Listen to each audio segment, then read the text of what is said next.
That factory seems to be more valuable than I thought. I used to think it was boring, but maybe I was wrong. If I had known, I might have taken a job there. Since we're family, promotion would be guaranteed. Returning home from the funeral, I was shocked to hear my husband and son talking. I work at the factory Dad ran, but my husband and son, who work at a major trading company, had always looked down on the factory. However, seeing the large number of people who attended Dad's funeral, their attitudes changed. It's infuriating to think they might consider taking a job at our factory just for fun, thinking they'd automatically get promoted because they're family. There are people who earn their livelihood and take pride in their work at that company. I can't stand the idea of those people being insulted because of me. Quietly, I decided to pack my things. I won't ever come back to this house again. I'm Jessica. I was born and raised as the only daughter of a small factory owner. My husband's name is John. John was a salesperson at a trading company, and we got married about 30 years ago and had a son named David. David, influenced by Dad, grew up to be a sociable and outgoing child. But more than outgoing, he's flashy and loves to show off. Before we got married, I found John's flashy nature refreshing and attractive, but after we got married and David grew up to be the same way, I felt out of place. What worries me most is their sense of money. They both spend money recklessly, often putting a strain on our finances. We've had countless arguments about it, but we've never been able to see eye to eye. I never imagined this dissatisfaction would lead to such a big issue. I've always worked at the factory Dad ran. Having worked there for so long, I've been entrusted with the position of managing director. Dad wanted David to help with the factory management, but young and flashy David was more interested in the trading company's sales job where John worked. I like talking to people and I think I'd be good at sales, David said to Dad, but behind his back. I hate the idea of working at a boring factory, I heard him say. Dad seemed to sense David's feelings and stopped talking to him about the factory after that. It was painful to see Dad's disappointed back, but neither John nor David were interested in the factory management, treating it as a small subcontracting business from the start. It's upsetting to have the factory, which Dad and I value so much, looked down upon. However, I gave up trying to argue with John, knowing our perspectives were too different. We're going on a road trip with some friends soon. I'm thinking of buying a motorcycle and taking David along. What? But motorcycles are expensive, aren't they? Are you buying it? Jessica, you'll chip in half. As a dual-income couple, we had agreed to split living expenses, but any other money we earned could be spent freely.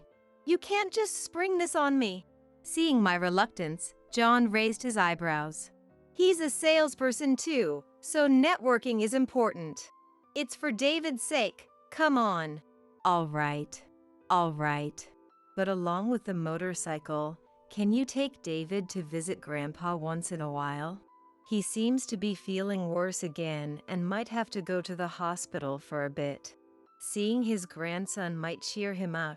My dad was still energetic enough to run the company, but age was catching up, and he had been in and out of the hospital recently for short stays and tests. Mom passed away a few years ago, so I worried about Dad living alone. However, John responded indifferently to my plea. Yeah, well, I'm really busy right now, but I'll get to it eventually. I'm talking about David, you know? Lately, John gets irritated whenever I point something out. This time too, he immediately glared at me with a displeased look. Stop nagging! We talk about work a lot, so I know what's going on. Both he and I are in sales. I need to teach him my techniques. Hearing that, I started to think that both of them just wanted an excuse to have fun. For a long time, John used to be away from home a lot, claiming it was for work, leaving me to handle childcare and housework almost entirely by myself. David, seeing his dad like that, would often say outdated things like, "That's just how men are." I'm worried that with this kind of attitude, he might never get married. Anyway, that's how it is. Take care of the motorcycle thing. Okay. Later, I found out that David had met with my dad behind my back. David came by unexpectedly. I thought something was up, but he just wanted money to buy a motorcycle helmet. Hearing that casually from Dad, I felt troubled. Really? John told me that David asked for half the money to buy the motorcycle. David said he would buy the helmet himself. Well, he's my cute grandson, so I gave him the money. Like many grandfathers, my dad is also lenient with his grandchildren. However, as he grew older and saw more of their selfish behavior, his patience was wearing thin. Even though he's my son, I was also getting fed up with his selfishness. And the same could be said for John, who I married out of love. John never helped with housework or childcare, always claiming he was busy with work but spending his time playing.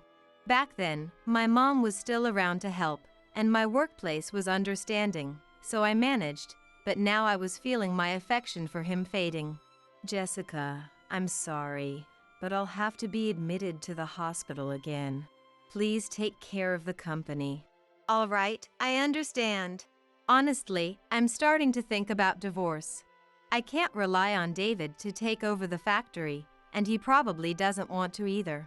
It might be better to find someone, even if they're not family, to take over. I'll talk to Dad about it after this hospital stay. I'm sure he'll agree. Since Dad was admitted to the hospital, my days have been hectic with work and caregiving. Everyone at the workplace has been helping to keep things running. It's busy, but thinking about how proud I want to be when Dad comes home keeps me going. The real problem is caregiving. John and David continue to use work as an excuse not to visit the hospital. Ever since I scolded David for asking Dad for allowance money, he's been in a bad mood. John sides with David. Despite being grown men, they only visit Dad when they need money, which makes me want to cry out of frustration. Did I raise him wrong? Jessica, don't say that. You've done your best, don't worry too much. Dad, weak from being in the hospital, tried to comfort me. At times like this, I feel I can't go against Dad. I was deeply dissatisfied that John and David didn't respect Dad. I might not be able to leave the hospital this time. Dad, don't say such things. My voice was almost a scream. I had a hunch. And the company was running smoothly. Thanks to Dad's foresight, he had already allocated the work in advance. No, I'm too old now. I've prepared and accepted it. I'll leave the company to you. Even if I get out of the hospital, I'll retire. Dad. I couldn't say anything more. Dad had worked hard on the front lines for years. As he had declared, he never left the hospital. Dad passed away a month later. It was a peaceful end. It felt like I had lost my only ally in this world, and I clung to Dad, crying for a while. But I couldn't just stand still. I had to do what needed to be done. Everyone at the company was willing to help. The problem, of course, was John and David. Charles passed away? That's unfortunate. I thought you didn't even visit him in the hospital, as I saw their regretful faces. Swallowing my words, I proceeded with the funeral preparations. Why do we need such a big funeral home? A small family and relatives-only ceremony is enough. Yeah, let's just see him off with just us. The company people and business partners will come. We can't do that. You two always say how important work connections are. When I showed them the plan I had discussed with the funeral home director, John and David were reluctant. The people who didn't even visit him in the hospital suggesting a small, family-only funeral was laughable.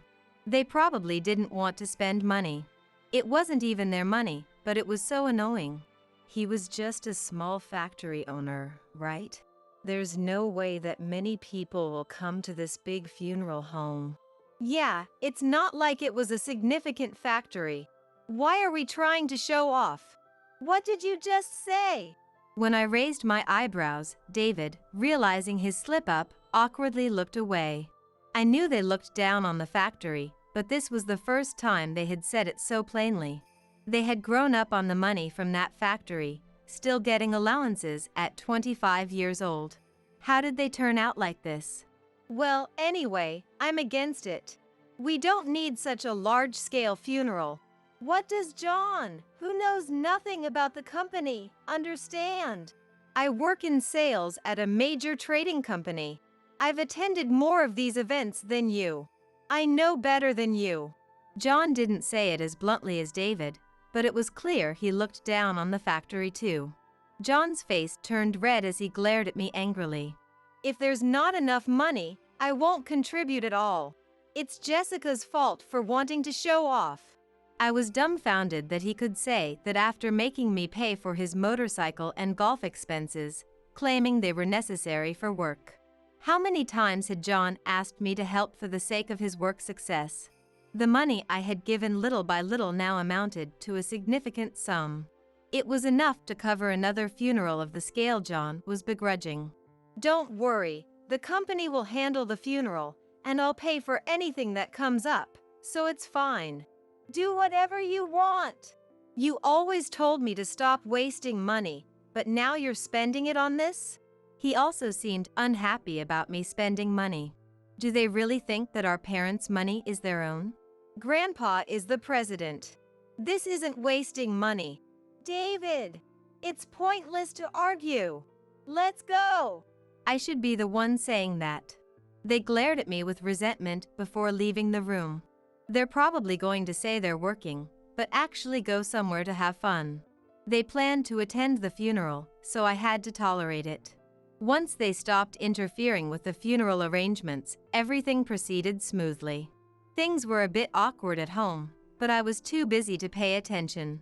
I handled the household chores as a minimum, but beyond that, I was swamped with Dad's funeral preparations and my own work. On the day of the funeral, John and David were astonished at the turnout. So many people showed up. There are even politicians and celebrities. Isn't that the president of Dad's company? The funeral hall I had arranged was filled with people. For the two who had belittled Dad's small factory and company, it was unexpected. John hurried over to greet his company's president. Thank you for attending, sir. I'm John from the sales department. Ah, yes. I'm very sorry for your loss. He was a remarkable man, and I share your grief. Your words mean a lot. After greeting John, the president cut the conversation short and walked toward me. John watched in surprise. You must be having a hard time after your father's passing. Is Jessica going to take over the factory? We won't know for sure until we read Dad's will, but that's my intention. I see. As managing director, you should be fine. We will support you. The previous president was a great help to us. John and David couldn't understand why the president of a major trading company was speaking to a managing director of a small factory as an equal. However, as soon as I mentioned Dad's will, their attitudes changed. With a sense of unease, I mingled with the guests, sharing memories of Dad. After the funeral, I was left to clean up. David and John hurried home without any intention of helping. From the start, I was the only family member involved in the preparations, so it was expected, but I still felt a strange sense of exhaustion. There are still many things to do, so let's continue tomorrow. Yes, Managing Director. Managing Director, please get some rest today. I thanked the employees who had helped and left the funeral hall. The cleanup was finished earlier than expected, and I looked forward to a rare restful night at home. I'm home. I called out, but there was no reply. I wondered if they were still in a bad mood because of the funeral, but the voices coming from the living room sounded odd. Curious, I peeked in. David and John were talking excitedly. That factory is worth more than we thought. I thought it was insignificant, but maybe we were wrong. We should have considered working there. As family, promotions are guaranteed. Hearing their words clearly, I was stunned into silence. I couldn't let them take over the factory and company we had fought so hard to protect, treating it as a game. And thinking that being family guaranteed promotions was a huge mistake. That's right. It's only because Mom is a woman that she's the managing director. The employees would prefer a male president. Their dismissive words about me and the company made my body tremble with anger. Taking childcare leave and still getting promoted must be nice. Men can't get ahead even if they work hard without taking any leave. Childcare leave isn't the kind of break they think it is. It's more like taking a break from one job to do another. I was painfully aware of my failures in raising my children. How could they have grown up to be so narrow-minded and outdated? And to top it off, they even looked down on their own mother, mocking me. Well, it's not too late. Why not help Mom out and change jobs? After all, everything will be yours eventually. His behavior was largely influenced by John. John never helped with childcare or housework, but he always indulged David in expensive hobbies whenever he felt like it. This has been the case since David was a child, and it hasn't changed even now. That's true. Next president has a nice ring to it. I'll talk to Mom about it. The comfortable lives of them were built on my sacrifices. It was at that moment that the words I had been trying to avoid thinking about finally took shape in my mind. If things continued like this, I would be trampled by them forever. Moreover, the factory and company that my parents and I, along with our employees, had worked so hard to protect were being treated like toys by John and David. Many people worked there, relying on their jobs for their livelihoods and finding meaning in their work. I couldn't let my mistakes affect our employees. I quietly made up my mind and walked past the living room where the two men were chatting. Since I was planning to stay over for the funeral preparations, I had already packed some of my things. Maybe because I had been contemplating divorce deep down. I could gather my things quickly. 3 seconds later, I was out of the house. They didn't even notice. Without looking back, I got into my car. Since it was convenient, I decided to go back to my dad's house, where he lived alone. Selling it was out of the question with all the memories attached, and it was spacious enough. Although it felt a bit too large for one person, Dad was well known in the town, and many people felt it would be a shame to sell the house. I had already been staying over when Dad's health was poor, so I was all set to live there. I mailed the divorce papers to our house. The day after I left, John called me multiple times. Hello, Jessica. Where are you? The loud voice on the other end of the phone startled me, making me feel suspicious. Where? At my dad's. Have the divorce papers not arrived yet? Divorce papers? What are you talking about? I haven't heard anything. He was clearly flustered. He must be worried about losing his cash cow. I let out a big sigh. The differences in our sense of money have become too much to overlook lately. The kids are grown up now, so it's fine. You two can enjoy yourselves. What the? No, wait, let's talk. I'll fix my mistakes. He didn't yell angrily as usual. Since he saw me as a money tree, he forced himself to sound sweet and try to appease me. And David was no different. Mom, leaving suddenly like this isn't fair. Come back, let's talk. We're family, right? David, you're 25 now. You should be able to manage without Mom. Stand on your own. Standing on my own and Mom leaving are two different things. We're family. It's lonely without you, regardless of independence. Even he, usually so arrogant, was now acting humble. Despite always leaving the household matters to me and spending all their time having fun. They had been looking down on my workplace and me, acting as if they were superior. Now, their attitude had completely changed, talking about feeling lonely, being a family, wanting to discuss things. It was too late for that now.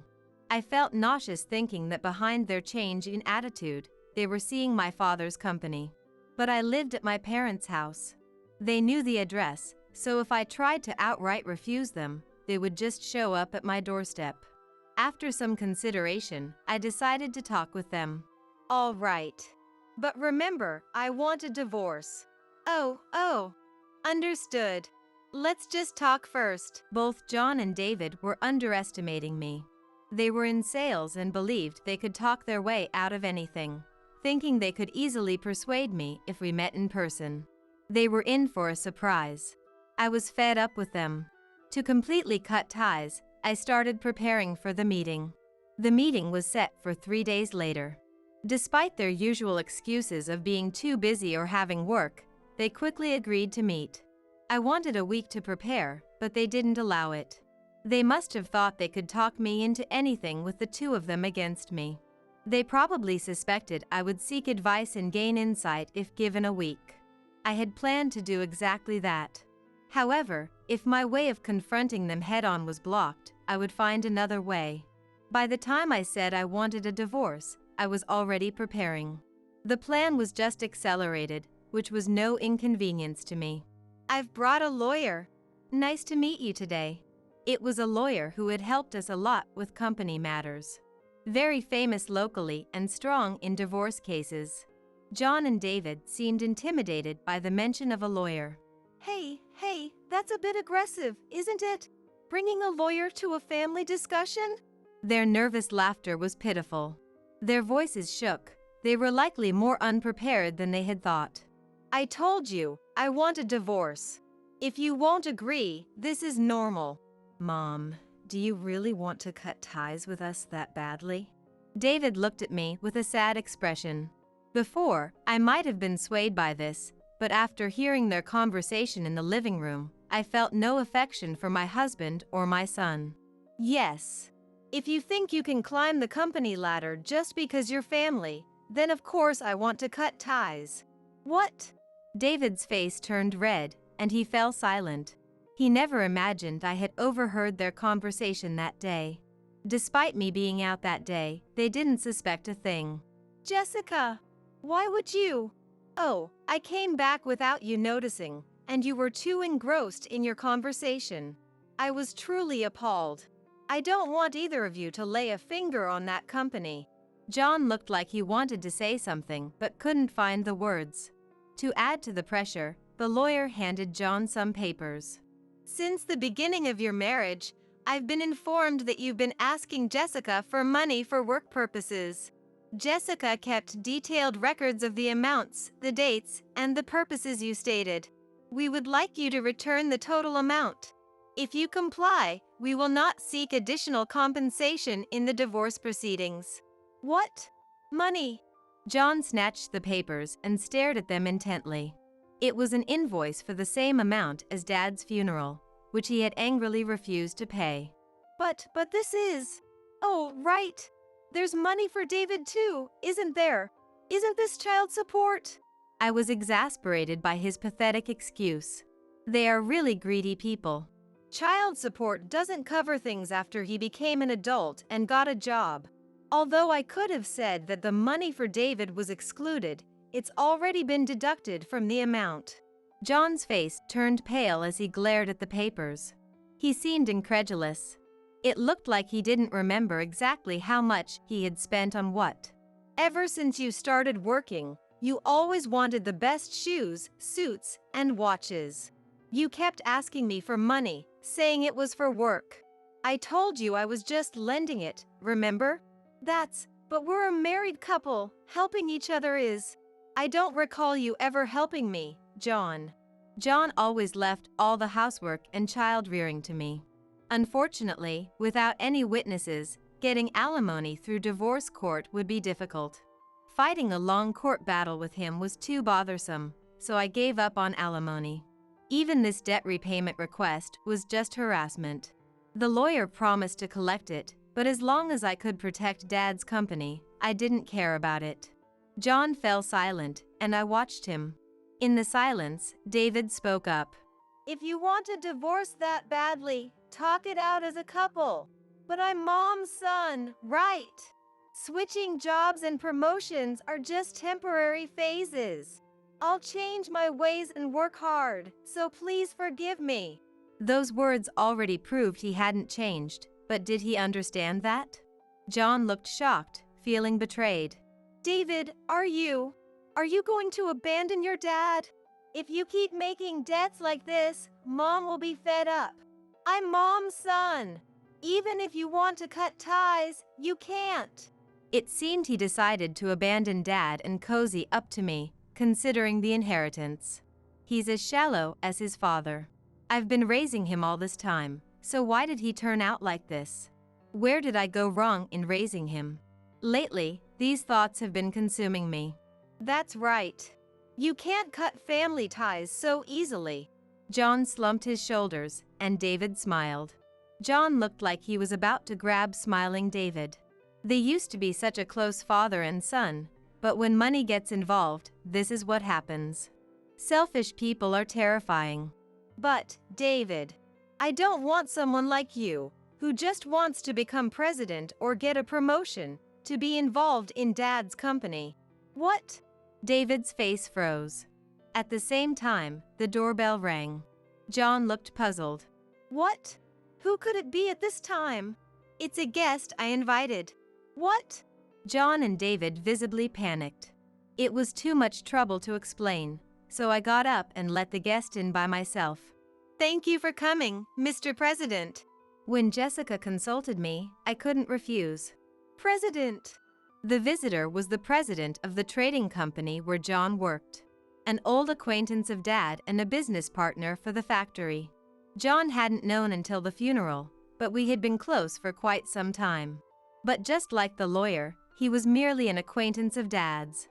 I heard that one of our employees is causing trouble. I'm sorry about that. No, it's my husband, so you don't need to worry about it, sir. Rather, I'm sorry for causing you trouble. It's fine. The previous president took good care of me, and I want to maintain a long relationship with your company. The president, with a kind smile, looked at John. In front of his employer, John straightened his posture, beads of cold sweat running down his face. Your name is John, right? Someone like you, who doesn't know what to do, is a problem for our company. I'm sorry, but can you give up? Huh? You mean the factory? Seeing John's surprise, the president sighed deeply and shook his head. John, unable to confront the president due to his position, seemed confused about the situation. The previous president was good at separating personal and professional matters. Because of that, Jessica ended up marrying someone like you. We were fortunate that we couldn't stop our dealings with you due to your misunderstanding and rudeness. What does that mean? David, right? You're from Smith Trading Sales Department. Mr. Smith wants to talk to you too. Here, the phone is connected. Have a word with him. Wah! Oh, okay. Just having the president in the room changed the atmosphere drastically. With a face like a kind uncle, the president handed his mobile phone to David. Smith Trading's president is also one of our business partners. Mr. Smith will probably tell David the same thing. John divorced Jessica. But this is a family matter. But John, you care about that company, right? Then you can't stay. Even if you didn't care, you still can't. David and John, you're not fit for management. The current president's words carried a different weight. John was at a loss for words, desperately searching for a rebuttal. John, do you know how many patents that company holds? Jessica is already managing those patents. Even one of those patents is a national treasure. It's extremely valuable. We can't have someone who doesn't understand that value around her. Hearing about the patents for the first time, John was frozen in shock, his mouth agape. Ignoring John's bewilderment, the president continued in a relaxed tone. Do you understand? Mishandling even one patent could harm not just our company, but her company and the country. We can't let someone who doesn't understand that be involved with that company. David was probably hearing the same thing from his own president. Seeing John still trying to argue, the president declared, "If you don't want to end up in dire straits, stop being greedy." It was as if he was saying, if you keep getting involved, you'll be crushed. The president was in a position to make that happen. John probably thought of the faces of those who attended Dad's funeral. If all the other company presidents, lawyers, politicians, and famous people shared the president's view, John and David would be like paper blown away by the wind. I understand. Imagining his own downfall, John lowered his head and weakly uttered. David, who was told the same by his own president, also promised not to get involved with me anymore. After that, I was able to get a divorce and have the money John owed me repaid. John and David were demoted due to the recent scandal and were forced to relocate. John was transferred to the distant south, while David was sent to the far north. On top of that, they were assigned to dead-end jobs, with significantly lower salaries and no prospects for promotion. It's unsettling to leave them unchecked. We plan to keep them on board. Mr. Smith had the same idea. Feeling an immense sense of dread from the CEO's words, I nonetheless accepted his offer with gratitude, knowing it was a lifeline. I planned to repay this debt by supporting the company Dad left behind. Freed from John and David, I threw myself into my work, living a fulfilling life every day. It's the company my dad and mom left behind. Some people even say this company is a treasure of America. The factory that John and David mocked is my lifeblood and one of the small and medium-sized businesses that quietly support America. Even just one patent is considered a national treasure. With the CEO's words in my heart, I strive to work hard every day. My father-in-law's turn came, and he went into the examination room with the nurse after his name was called. However, when I tried to accompany him, the nurse stopped me. Puzzled, I was guided in the opposite direction of the examination room and called into a separate room. In the room, there was a slender doctor, and his almond-shaped eyes stared intently at me. Then, as if he had made up his mind, he opened his mouth. "How much do you know?" Huh? I was stunned, not knowing what he was talking about. "Oh, I'm sorry. I mean, well." His halting response made me grow more suspicious. What was he trying to say? "Geez, you're as bad at talking as ever." At that voice, I turned around and there stood my husband David, who was supposed to be away on a business trip, with his arms crossed. Why was David here? Ignoring my confusion, David said, "I want you to look at this." As he spoke, David operated his smartphone and showed it to me. What? No way. Why? My eyes widened as I stared intently at the screen. My pottery creations were being sold on an unfamiliar website. Surprise and agitation swirled together, and my head was in a mess. Of course, I had no idea about this. Who would do such a thing, and why? I felt more sadness than anger. "I need to check something with Tom." "About Dad." Those words made me flinch. What did he intend to confirm about Nick? I waited intently for David's next words. "My name is Mary. I live with my husband David and Nick." "Nick, the weather is nice today. The azaleas in the garden are starting to bloom." Is that so? Is it that time of year already? Nick, who was laughing beside me, is actually completely blind. I knew that Nick's eyesight hadn't been very good for a while. He said that the edges of his vision had turned black and the range he could see had gradually narrowed. The cause was unknown, and treatment didn't progress, but he was able to live with the help of his wife. But after losing his wife, his condition suddenly worsened. Neither David nor I ever thought he would lose his sight so quickly. David said he couldn't leave Nick alone, living by himself without being able to see. That's true. It's dangerous to be alone. There have been a lot of scams lately, too. David and I talked it over and decided to live with Nick. Nick can't work, so he now lives on disability benefits. This was something his late wife had arranged for him, and it was steadily deposited into his account every month. He had apparently been withdrawing small amounts as needed, but a considerable amount remained. With this much, we could have asked a home helper, but Nick wouldn't agree to it. He insisted that it would be a waste of money and to forget about it. I quit my job to take care of Nick. My boss said, It's a shame to lose someone as talented as you, Mary. But it couldn't be helped. I decided to work a part-time job a few days a week and take on all of Nick's care and household chores. Mary, I'm so sorry you had to quit your job. I was expecting it, so don't worry about it. How's everything going for you? Actually, the company decided to expand overseas, so I might have more business trips from now on. David works for a manufacturer, but I had never heard of him going abroad before. That's great. I was thrilled, but David looked somewhat gloomy. But I'll be lonely not being with you, Mary. He let out a small sigh and headed for the shower room. It was the first time I had seen David so downcast.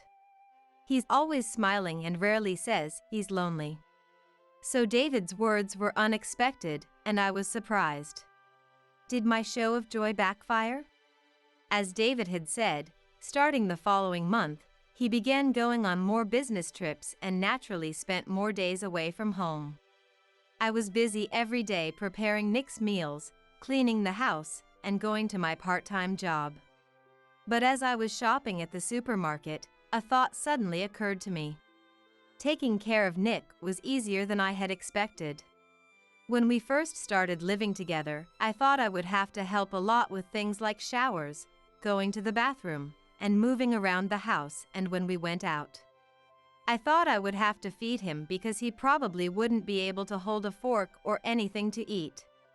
Surprisingly, he can actually take showers and go to the bathroom all by himself. He even eats his meals quite neatly on his own. Inside the house, he walks smoothly without stumbling over boxes or anything. It's not a problem because I'm used to the house, Nick says with a laugh. Even more astonishingly, Nick can operate a smartphone for simple tasks.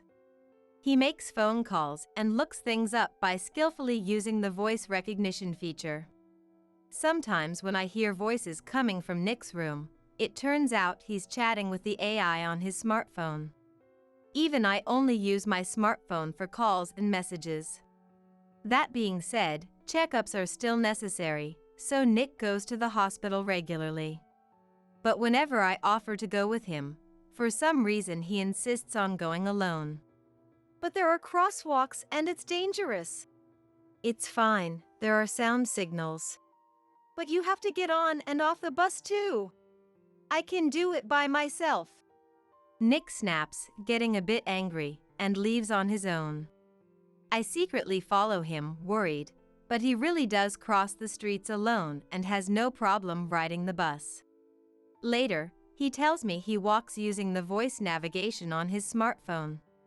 Nick is stubbornly determined to do everything himself, as if he's trying to distance himself from me. But I suppose it's a good thing that I'm able to avoid the situation of being totally overwhelmed by caregiving and housework.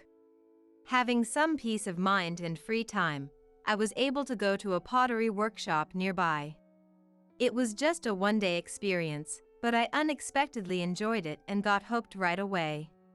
Since then, I've started teaching myself a little at home. I bought a pottery magazine, and while reading it, a headline caught my eye. It said that small pieces can be fired in a home oven. As I read on, it seems there really is clay like that. Most of the tools can be found at the dollar store, so you can easily do pottery at home, the article said. I decided to secretly give it a try at night whenever I could find some spare time. My grades in art class were never good in elementary and middle school. Me, starting pottery. It has me in high spirits every day, and I even hum to myself. One night, when David came to the kitchen for some water, he saw me kneading clay while humming. "What are you making? A giant cookie?" David pointed to the flattened light brown clay on the baking sheet. I was rolling it out to make a plate. "Ah. I thought it was a late-night snack," he said. "Too bad. But take a look again once it's finished." Saying goodnight, David went back to his room. David is going on another business trip starting tomorrow. He seemed to want to talk with me a bit more, but he quickly left, probably trying to be considerate. It's a strange feeling, like we're somehow out of sync, but not on bad terms. As if to shake off that feeling, I focused on my pottery. At first I was making simple shapes like plates. But as I gradually got used to it, that wasn't enough anymore. Though I can't make full-fledged pottery pieces either. While I was experimenting with what to make, a gust of wind blew the papers and envelopes off the desk. I had forgotten that I opened the window in the afternoon. I hurriedly gathered them up and used a nearby bottle as a paperweight. That's it. A paperweight would be small enough for me to make.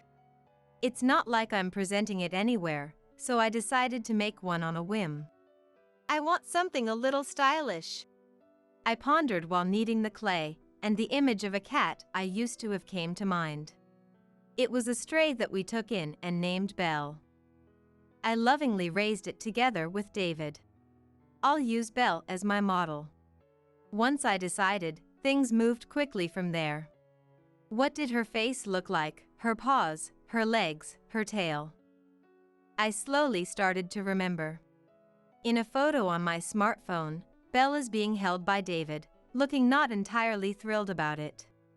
It reminded me of how the two of us and Belle happily spent time together back then. Belle is on the other side of the Rainbow Bridge now, but I wonder if she's doing well. After lots of trial and error, I finished making the Belle paperweight in about a month. I was so thrilled that I wanted to show it to someone.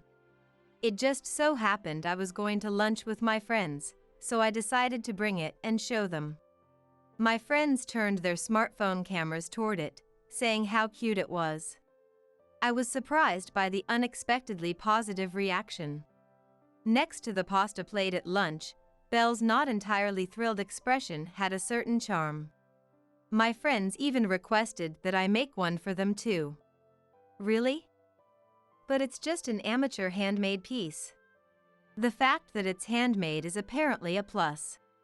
The following month, I brought a few more Belle paperweights in different poses. My friends each took their favorite one, and I was left with the one of Belle washing her face.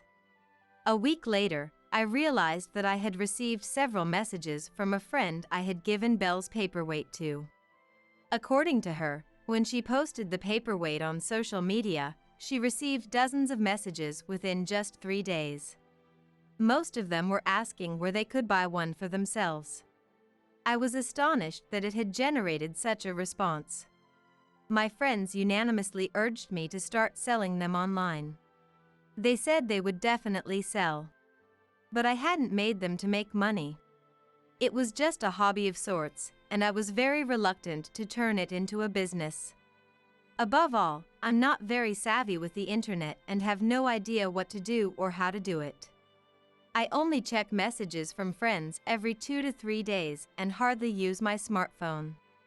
As I agonized over what to do, the number of inquiries kept growing, surpassing 100. My friends must have felt bad, as they started trying to properly pay me for them.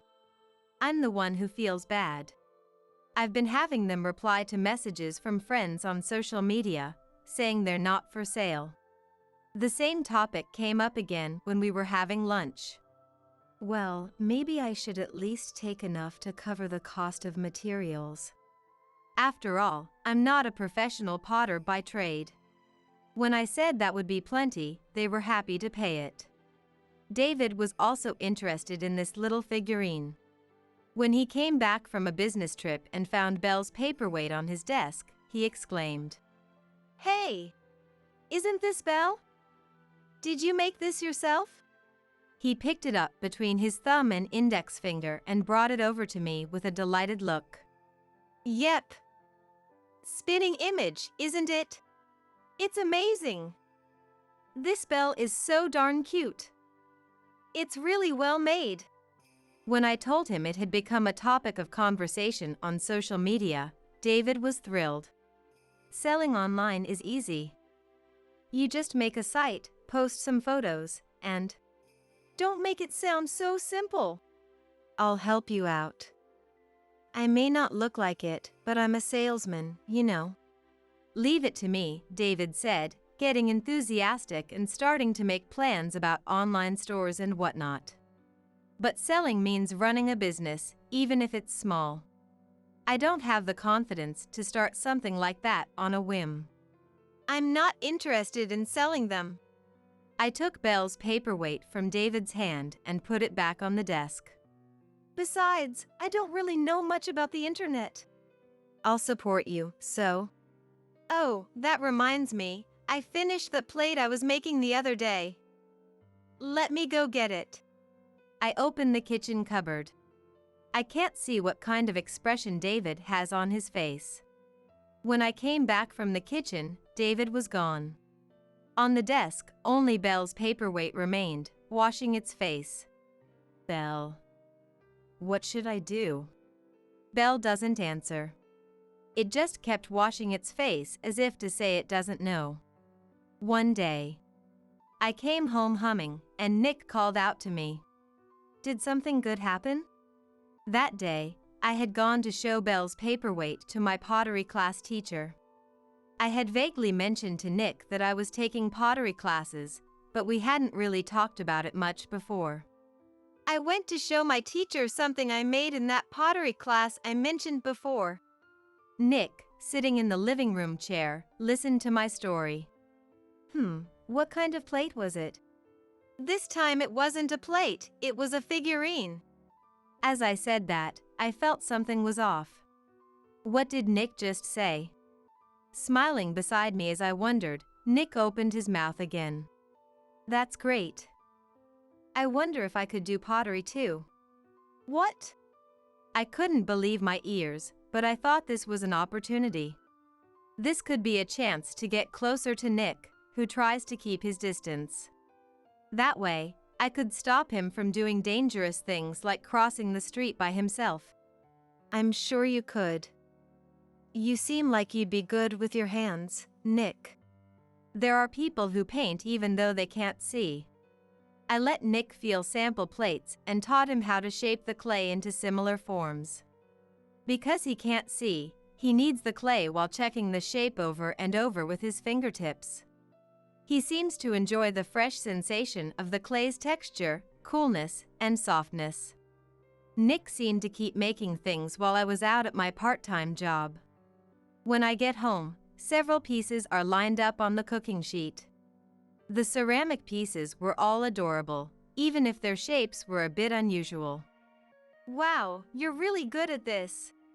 I carefully carried them to the drying shelf, trying not to break them.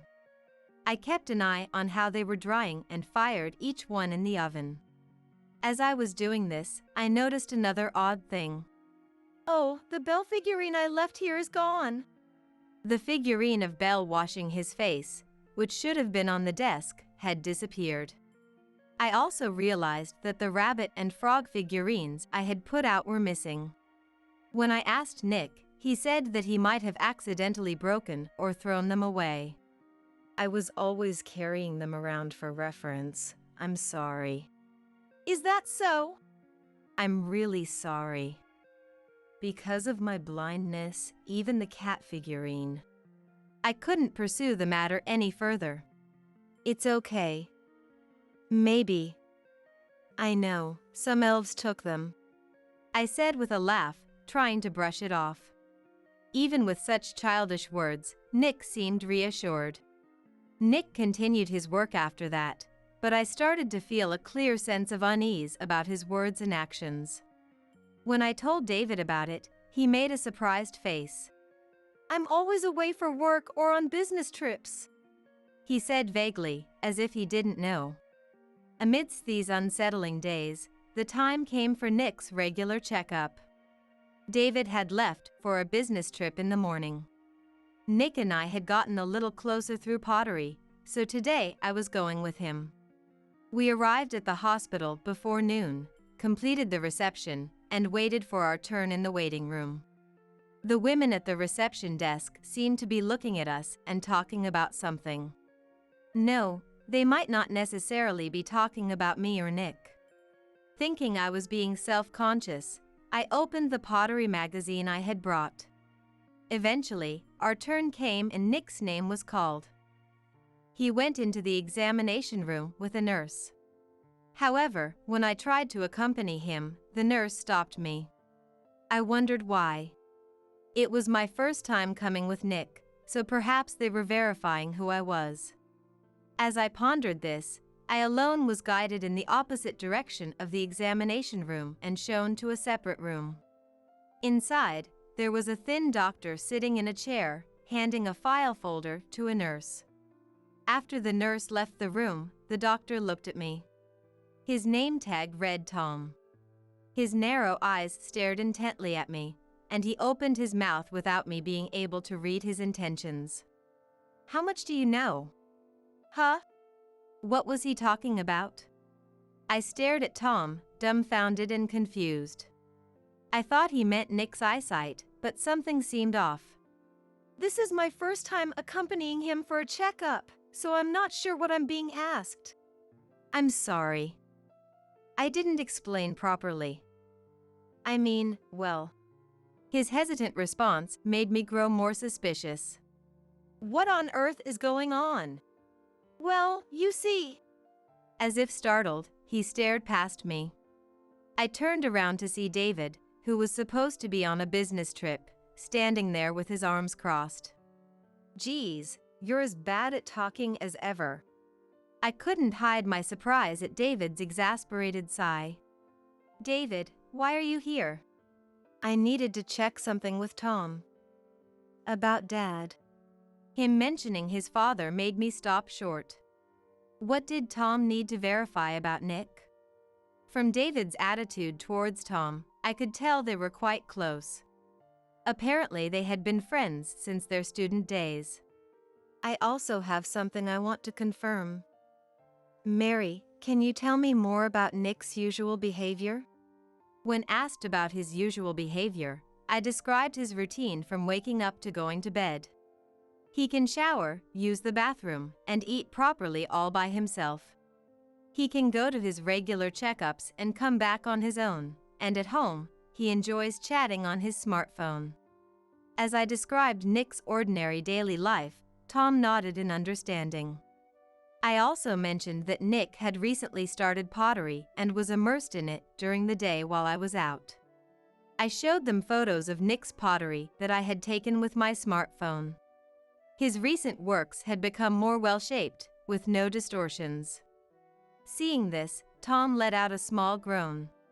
"Anything else? Especially in Nick's words or actions that seemed odd to you?" Asked this, I pondered for a while. The only thing that came to mind was how he tried to do everything himself despite supposedly being completely blind. It seemed like he was trying to distance himself from me somehow. "I see. Anything else that bothered you?" "Now that you mention it," I remembered. Just a few days ago, some of my pottery pieces had gone missing from the house. When I asked Nick, he said he might have accidentally thrown them away because he couldn't see. But something about that didn't sit right with me. Going back a little further, I recalled the odd feeling I had just before Nick said he wanted to do pottery. "I told him I went to show my work to my pottery teacher. But..." At that time, Nick had asked what kind of plates they were. As if he had seen me making plates before and knew about it. Then David started to speak. "I want you to see this too." As he said this, David showed me his smartphone. On it was a photo of the missing Belle figurine washing its face. Looking closely, there was a price attached, and it seemed to be listed on some sales website. "What? No way! Why?" I stared at the screen in shock. I had no recollection of listing it, so why was it here? Surprise and confusion swirled together, making my head spin. More than anger, I felt a deep sadness welling up inside me. "So Mary, you really didn't know about this website or that the work was being sold online?" David looked at me seriously, and I nodded. "I have no idea about this either. Who on earth would do such a thing?" We'll find out soon. Muttering cryptically, David made a call to somewhere. Tom also watched David, nodding. Not understanding what was going on, I just stared at the two of them. Hello? Is this the police? I was dumbfounded seeing David calling the police. The story goes back 2 days.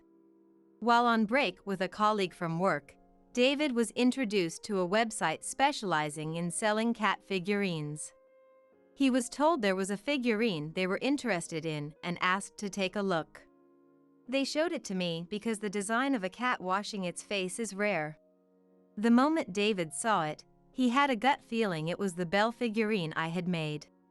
When he was shown the seller's information, it said the works were being sold to raise funds for stray cat rescue activities. It also stated that the artist was completely blind, giving David a bad feeling. The artist's name is Nick and he's totally blind. And the familiar-looking figurine. David said there was only one person he could think of who could get their hands on this. It's hard to imagine Mary cooperating. She said she wasn't interested in selling.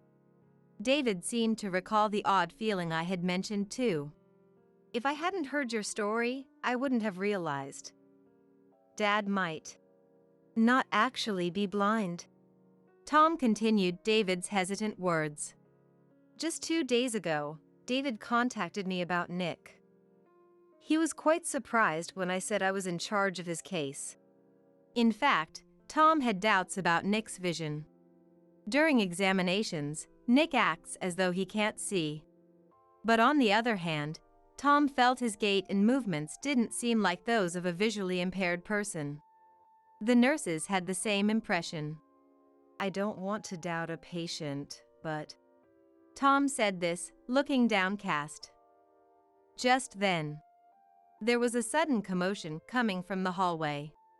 As we hurried out of the room in a panic, we saw Nick being questioned by 2 police officers who had rushed over. Nick seemed to be shouting something and was in a state of panic. Nick! I tried to run over to him, but David grabbed my arm and stopped me.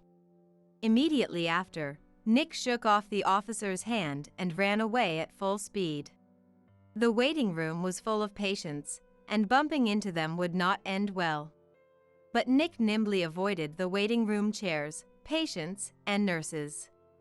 It was as swift as a soccer player slipping past an opponent in front of the goal.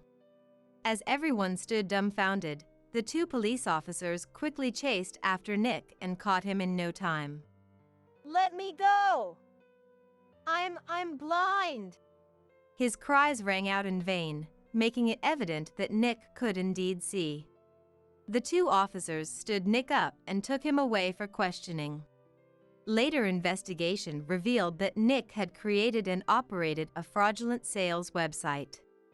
On the site, he was selling his own works as well as some of mine. His motive seemed to be money, and the story about raising funds for stray cat rescue was a lie. He confessed that he did it because he couldn't live on his pension alone. After the commotion at the hospital, local media came every day requesting interviews. The story of Nick pretending to be completely blind, even deceiving his family, and selling handmade cat figurines had become a bit of a news item. I'm sorry.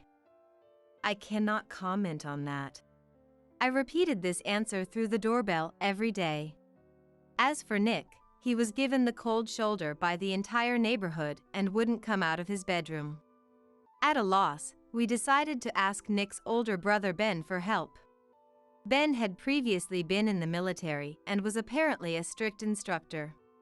He had a very kind personality but also a strong sense of justice, so he was furious about Nick's actions this time. Even though Ben lived in a town about a 3-hour flight away, he arrived with an enraged expression. How pathetic. I'm going to bring him to my house for some strict guidance for a while. He entered the bedroom and grabbed the trembling Nick by the neck. Ben, stop! I don't want to go outside. Nick clung to him, half crying, but was powerless against Ben. Ben simply said, I apologize for the trouble he caused, and left with Nick. Nick had always been intimidated by Ben. He won't be able to do any more bad things now. This will make Dad live an honest life too. David muttered sadly, as if to say this was for the best.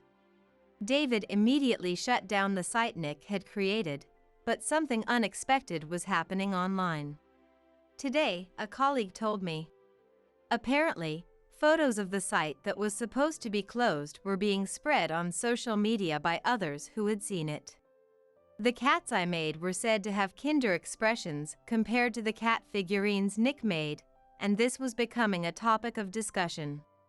It seemed the creator's personality came through, and as it gained popularity, the reputation spread further. My colleague said he wants one of Belle's paperweights too. David spoke with a hint of excitement, looking very happy. But the site is closed, and I'm not really keen on online sales. About that, David started speaking energetically. An acquaintance of David's colleague apparently runs a gift shop in this neighborhood. The female shop owner also saw my works on social media and definitely wanted to carry them in her store. But she was having trouble because she couldn't find my contact information. In this neighborhood. You mean that stylish shop on the corner? That's the one. Why don't you go check it out tomorrow? At David's suggestion, I decided to visit the shop right away.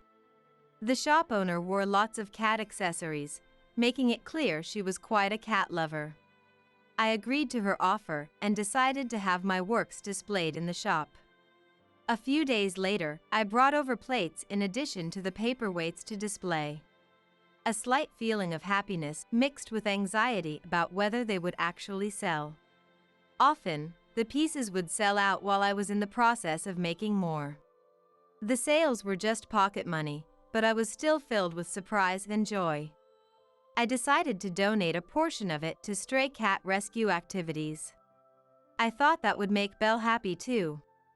This donation activity led to increased interactions with fellow stray cat rescuers and local artists. My pottery class teacher seems to drop by occasionally too. Every day is fulfilling, and I'm living a very enjoyable life. I'm now called Belle by them. It's embarrassing to be called by my beloved cat's name, but this must be a bond Belle has created for me. Isn't that right, Belle? I gazed at the paperweight of Belle washing her face on the living room table. I'm home. David, who had returned home without me noticing, approached with a big smile. I wonder what happened. Today is our wedding anniversary and the day we first met Belle. As he spoke, David placed the cake box he was holding next to Belle. Ah, that's right. My heart filled with happiness, and I spontaneously hugged David. Belle smiled as she washed her face. I'm taking the house, the savings, and the retirement fund. You can go live in a home. Understood. These were the last words spoken to me by my husband of 35 years on the final day of our marriage. Rather than cherishing the effort I put into raising our children, caring for our parents, and working tirelessly, he chose to cast me aside in the most humiliating way. What was the meaning of my 35 years of dedication? He left all responsibilities to me while he enjoyed nights out. Never once did he express gratitude, as if my efforts were expected. Looking back, I'm amazed at how long I endured this treatment. But now, it's time for me to live my life in my golden years. I thought it was my husband's turn to be miserable. My name is Grace, I'm 60 years old. Working part-time at a food company's factory. My husband's name is Robert, he's 65. We met through a mutual acquaintance. And got married when I was 25. Marking 35 years of marriage. Our relationship began with what was then popular group dating, and after several dates, influenced by our friends, we started dating. As we met more and more, we both started to think that if we were to marry anyone, it would be each other. Getting married felt like a natural progression. Starting our life together, I realized Robert had no savings. In the beginning, we lived in a small apartment, with most living expenses covered by me. Robert's low income made me anxious about our future, so I continued working, sometimes unable to manage household chores due to overtime. You're late.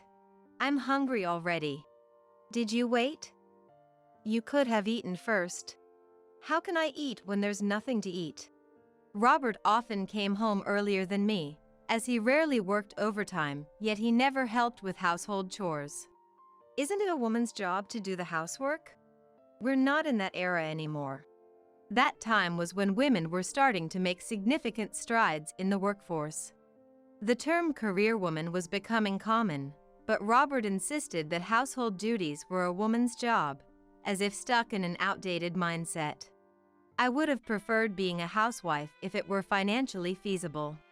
Balancing work and home life is what defines the modern woman.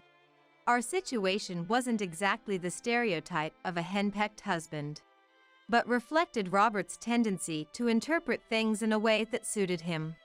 While I was constrained, Robert often went out drinking. If you're going to be late, at least let me know. Quit nagging. It's my time. I can do what I want. His tone grew even harsher when he came home drunk. While I couldn't freely use my own money or time, Robert enjoyed his. I feel like I'm always getting the short end of the stick. Early in our marriage, I was so frustrated that I considered divorce. But when I confided in my mom, she strongly advised against it. I also worried about societal judgment and lacked the courage to leave. Living together meant acknowledging both the good and the bad, I constantly reminded myself. After my husband Robert received his paycheck, he'd either go out for drinks or just enjoy his freedom. He never considered taking on a side job or working overtime. Instead, he'd leave work on time, choosing between heading out for drinks or coming home. When he did come home and found me not there, he'd complain. I hate coming home to an empty house. Seeing the lights off through the window stresses me out. But sometimes I have to work late. I'd respond, "What's the point of you working overtime? You should find a different job." He'd retort. Robert took it upon himself to call my workplace and suggested they let me go. Whether my boss wanted to avoid getting involved in whatever was happening or had already wanted to fire me, I was encouraged to resign. It became uncomfortable to stay, so I left a job that was hard to get in the first place. Now, I was faced with the daunting task of job hunting again.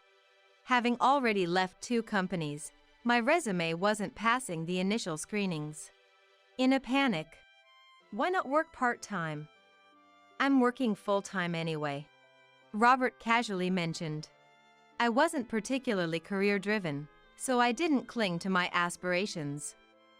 However, I was worried if we could manage on Robert's salary alone. So, I took on 2 part-time jobs.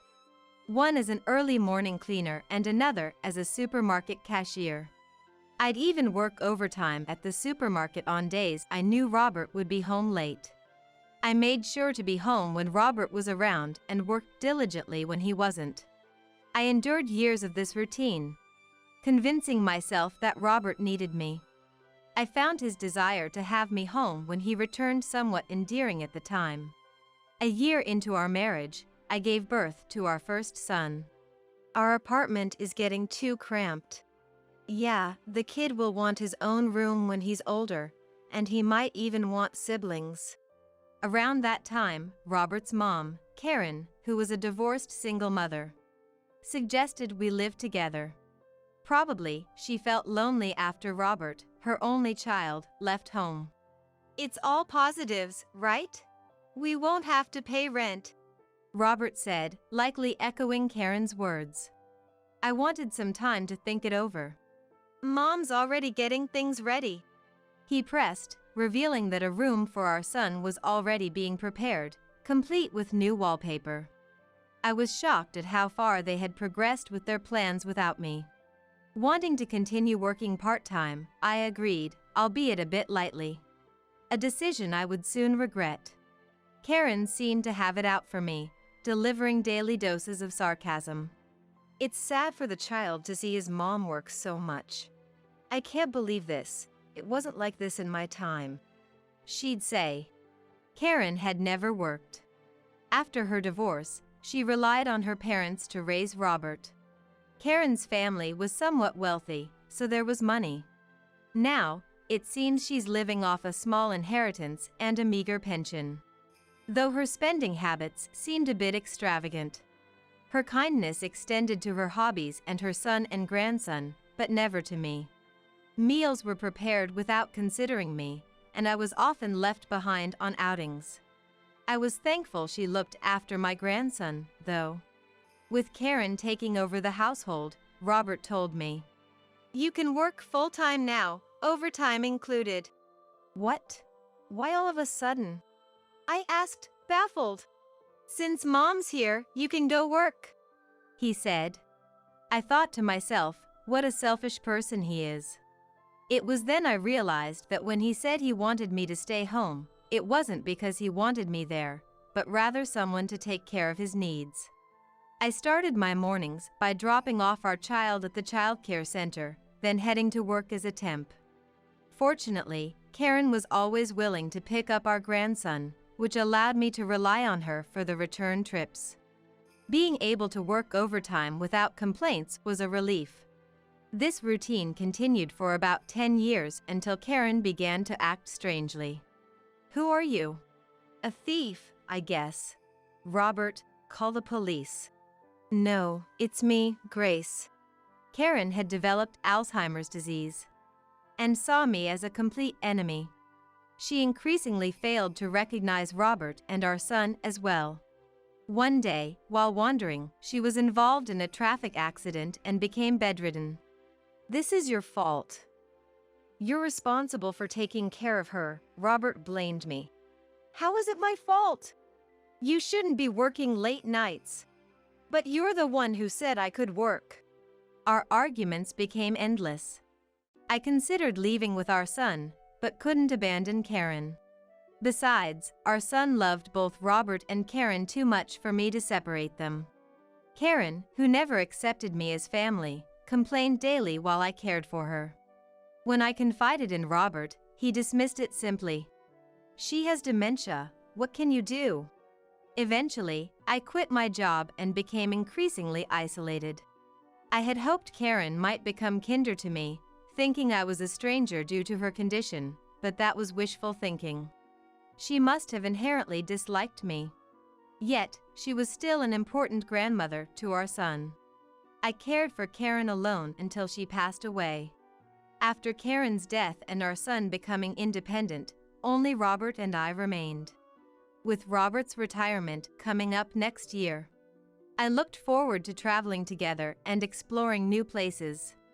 However, Robert presented me with something shocking. "Mine's already filled out. Just sign and submit it." "A divorce application?" "It's obvious if you look at it. You're really dumb, you know. That's what's been so annoying." I felt as if I'd been punched. It felt like I might collapse right there. "Why? Did I do something to deserve a divorce? If I had to say, I don't want to spend the rest of my life with you." "What do you mean?" Robert looked at me with a scornful smile and dropped a bombshell. "I want to marry someone else." And then, there was Robert's mistress. It seems their affair had been going on for years. The mistress was 20 years younger than me. "Even when I was taking care of Mom and raising our child, you were cheating?" "That's about right." The anger inside me was about to explode.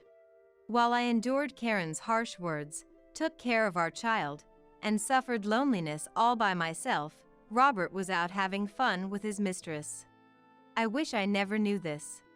"You've been deceiving me all along. I'll never forgive you." "And what are you going to do about it?" "Like you could do anything." Robert taunted me with a smirk. "So, you're divorcing me to be with her?" "That's right." "She's much younger than you." "Understood. I'll sign the divorce papers. But just so you know, I'll be seeking compensation from both of you. Fine by me. I'll pay whatever amount. I've got Mom's inheritance, after all. Oh, but just so you know, I'm not splitting any property with you. I took a moment to think. I had some savings of my own, which I didn't want Robert or his mistress to get their hands on. Okay, I'll settle for the compensation. In return, we don't split my assets either. Robert burst out laughing at that. Your money isn't worth much anyway. I don't need it. We signed the documents in the presence of lawyers, agreeing not to pursue a division of property but to settle on a compensation claim. I received $30,000, which seemed to be paid out in a lump sum from Karen's estate. He probably wanted to start his new life with his mistress as quickly as possible, resolving any messy ties with money. After the lawyer left, I'm taking the house, the savings, and the retirement funds. You can go live in a home, Robert said. And so, I did end up moving into a facility. Not because Robert told me to, but because it seemed like a more enjoyable way to spend my retirement. The house was originally Robert's family home, and I had nowhere else to live. My sister and her husband were living in my family home, and I didn't want to impose on my son and his wife. I knew Robert had no savings, so dividing property would have been pointless. I preferred to get the divorce over with quickly and was confident I could make it on my own from now on. Robert was the heir to Karen's estate, and the compensation was enough for me. Months later, Robert showed up at the facility, though I hadn't given him my current address. He wasn't supposed to know I had moved into the facility. He must have used some agency to find me. I wondered what he could possibly want after all this time. There were other residents at the facility, so I asked him to wait on the outdoor terrace. Seeing Robert sitting there, looking around, I felt a sense of pity. What had I ever seen in this man to marry him? It was a mystery even to myself. Sorry to keep you waiting. What do you want? What's all this about? Robert confronted me without a greeting, clearly shocked. I played dumb, knowing full well why he was surprised. Why are you here all of a sudden? How did you find me? It took me forever to track you down since you wouldn't contact me. You didn't tell our son either, did you? He had no idea. I didn't want to bother him, as he has his own family now. But that doesn't answer my question. How did you find out about this place? I hired a detective. When I mentioned I needed to contact you about the compensation, they found you. Having an ex-husband is quite handy. So, he had gone through an agency after all. Which detective agency was it? I was furious at the breach of privacy, but kept my cool. More importantly, how can someone like you afford to stay in such a luxurious facility? That was what Robert was astonished about. After our divorce, I had moved into a high-end facility that we had once considered for our retirement. It wasn't your typical nursing home, but more of a luxury apartment complex with an attached hospital. There was also a dining hall run by a nutritionist, and I spent my days enjoying the company of other residents and helpers.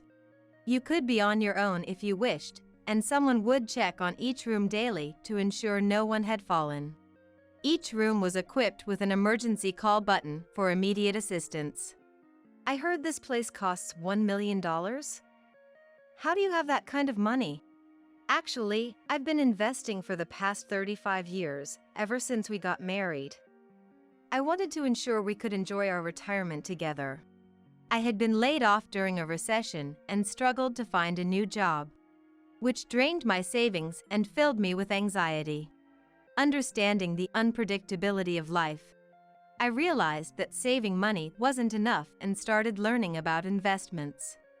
I didn't want to seem greedy, so I never told Robert, whom I was dating at the time. I began investing modestly. After we got married, my desire for us to enjoy good food and travel in our retirement grew stronger, prompting me to invest more seriously. Since we both worked, I gradually invested my earnings. sacrificing outings with friends, delicious meals, shopping, and vacations, putting all my disposable income into investments. After 35 years of consistent investing, I amassed a significant fortune. Partly because I started right when the economy was down. When I shared this, Robert claimed, "Then that money is mine too." I had anticipated he would say something like that. "Sorry, but you have no claim to my money." Why not? I'm your ex-husband. It should be part of my assets too. You renounced any claim to my assets in front of our lawyers. Have you forgotten already? Damn, that's why you insisted on a lawyer. You tricked me. Who's been deceiving whom all along? Robert's face twisted in frustration. Realizing this conversation was a waste of time, I urged him to leave. "No way. I'm not leaving. I'll live here too." I was speechless with disbelief. Shortly after, a security guard arrived, prompted by another resident who noticed my distress and escorted Robert out. Due to his harassing behavior, Robert was banned from the facility and added to the blacklist. Curious about his persistence, I contacted our son, who revealed that Robert was in debt. After our divorce, Robert planned to marry his mistress. However, she became furious upon learning about the compensation he paid me. To appease her, Robert lavished her with gifts. But she eventually left him for a younger man without marrying him. Are you dumping me after all I've spent on you? It was too late for regrets. The mistress had moved on, losing interest in a now penniless Robert. It turns out she was using Robert as a convenient source of money, likely having always preferred the younger man. I couldn't believe a woman 20 years younger would seriously consider marrying someone like Robert. It seems he was the only one who truly believed in his affair turning into marriage, which must have been a huge shock to him. After donating all of his inheritance to his mistress and accumulating debt, Robert ended up alone in a house that was over 70 years old. The house was in bad shape, with many parts broken and no money for repairs. He now lives alone in a leaky home. My son expressed no interest in helping him. Recently, a community worker visited, asking Robert to at least repair the exterior walls because it was affecting the neighboring house. Robert's angry outburst over this request led to a police incident. My son had to pick up his father from the police station, where he told Robert they were through. "You're abandoning me too?" Robert cried, clinging to his son, who shook him off. Discarded by his son, I thought how pitiful Robert was. After the incident with the police, he became a pariah in the neighborhood, spending his weekends indoors. After telling me about Robert's current situation, my son asked me to keep in touch occasionally. I was touched that he cared. Sometime after talking to my son, I received a call from Robert. Ignoring it, he then called the facility directly. Such persistence. The staff were worried for me. I decided to answer just once. "I just need a little money." "I refuse." "Don't you have a pension?" Robert was supposed to have recently retired, so his claim of having no money seemed like a lie. "I didn't get anything." "Don't lie. You received a pension, didn't you?" "I got fired just before retirement because of the affair." Turns out, Robert was fired just short of retirement. Apparently, his mistress was a co-worker. After breaking up, Robert's stalking scared her into reporting him to their employer. Ultimately, his affair was exposed, leading to his dismissal without a pension. His stalking and the resulting police involvement also became a problem. I felt no sympathy for his story. I asked the facility staff to call the police if he contacted again. When Robert realized he couldn't reach me by phone, he resorted to sending letters. The letter began with, "I want to see you again. I'm lonely." But towards the end, "I need some money." The content changed to things like that. "I think he's struggling." There was a time I inadvertently laughed. I forgot which letter it was, but the ink was slightly smeared. It looked like it was from tears, but I suspect it was just water. I wondered what the point of such a performance was. Truly, it must be hard for him. The letters stopped after about a year when I didn't respond. Years passed, and I had completely forgotten about Robert. Then one day, while I was shopping, a man in dirty clothes, emitting a slight odor, approached me. It was undoubtedly Robert, now thin with almost entirely white hair and a bushy beard. "Isn't that Grace?" I was shocked by how much he had changed. "I've finally found you. Let's start over. You're all I have." Feeling frightened as Robert grabbed my hand, he insisted. "It's me, Robert. You recognize me, right?" "I do, but we are strangers now. Goodbye." As I tried to leave, Robert blocked my path, looking at me with desperate eyes, then suddenly begged, "Please, come back home. I don't want to be alone in my old age. You were the one who drove me away. Have you forgotten?" I'm apologizing, aren't I? "Sorry isn't enough. I've moved on. You should too." Despite my attempts to ignore him, Robert kept chasing me, repeatedly bowing his head. "We're divorced, Robert. Stop this." "I was wrong. You were the most important thing to me. I've realized that now." "It's too late." As I tried to distance myself, Robert grabbed my arm. Then, "Could you let go of her, please?" Who are you? "This is my husband." What? I had remarried. My new husband's name is Matthew. 2 years my senior. We got close in the same facility where we met.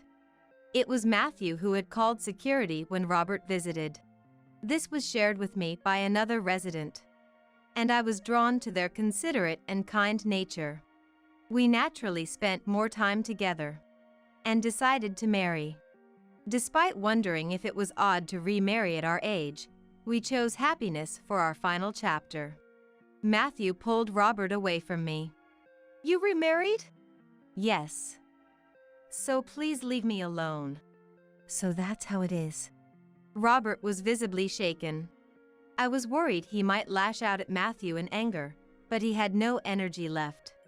Instead, he collapsed, crying on the spot. "Please stop.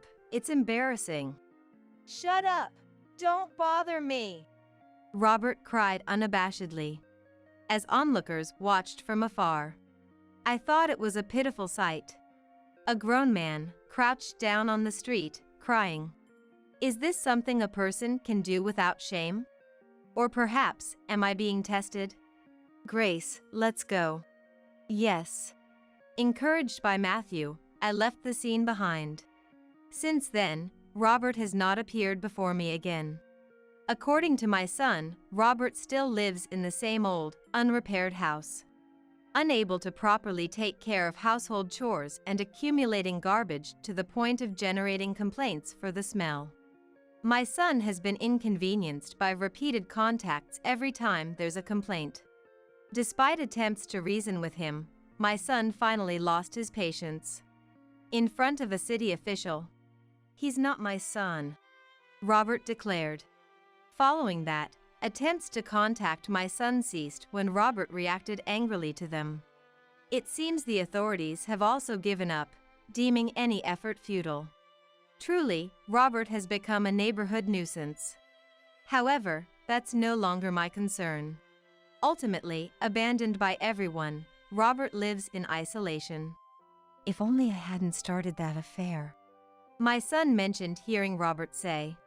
But to me, it's not about the affair. It's the price of living selfishly, without regard for others, now coming back to haunt him. It's his responsibility. Humans may be prone to making regrettable decisions, but continuing without reflection for over 70 years is merely pitiful. Robert will likely never realize this, having destroyed his own future.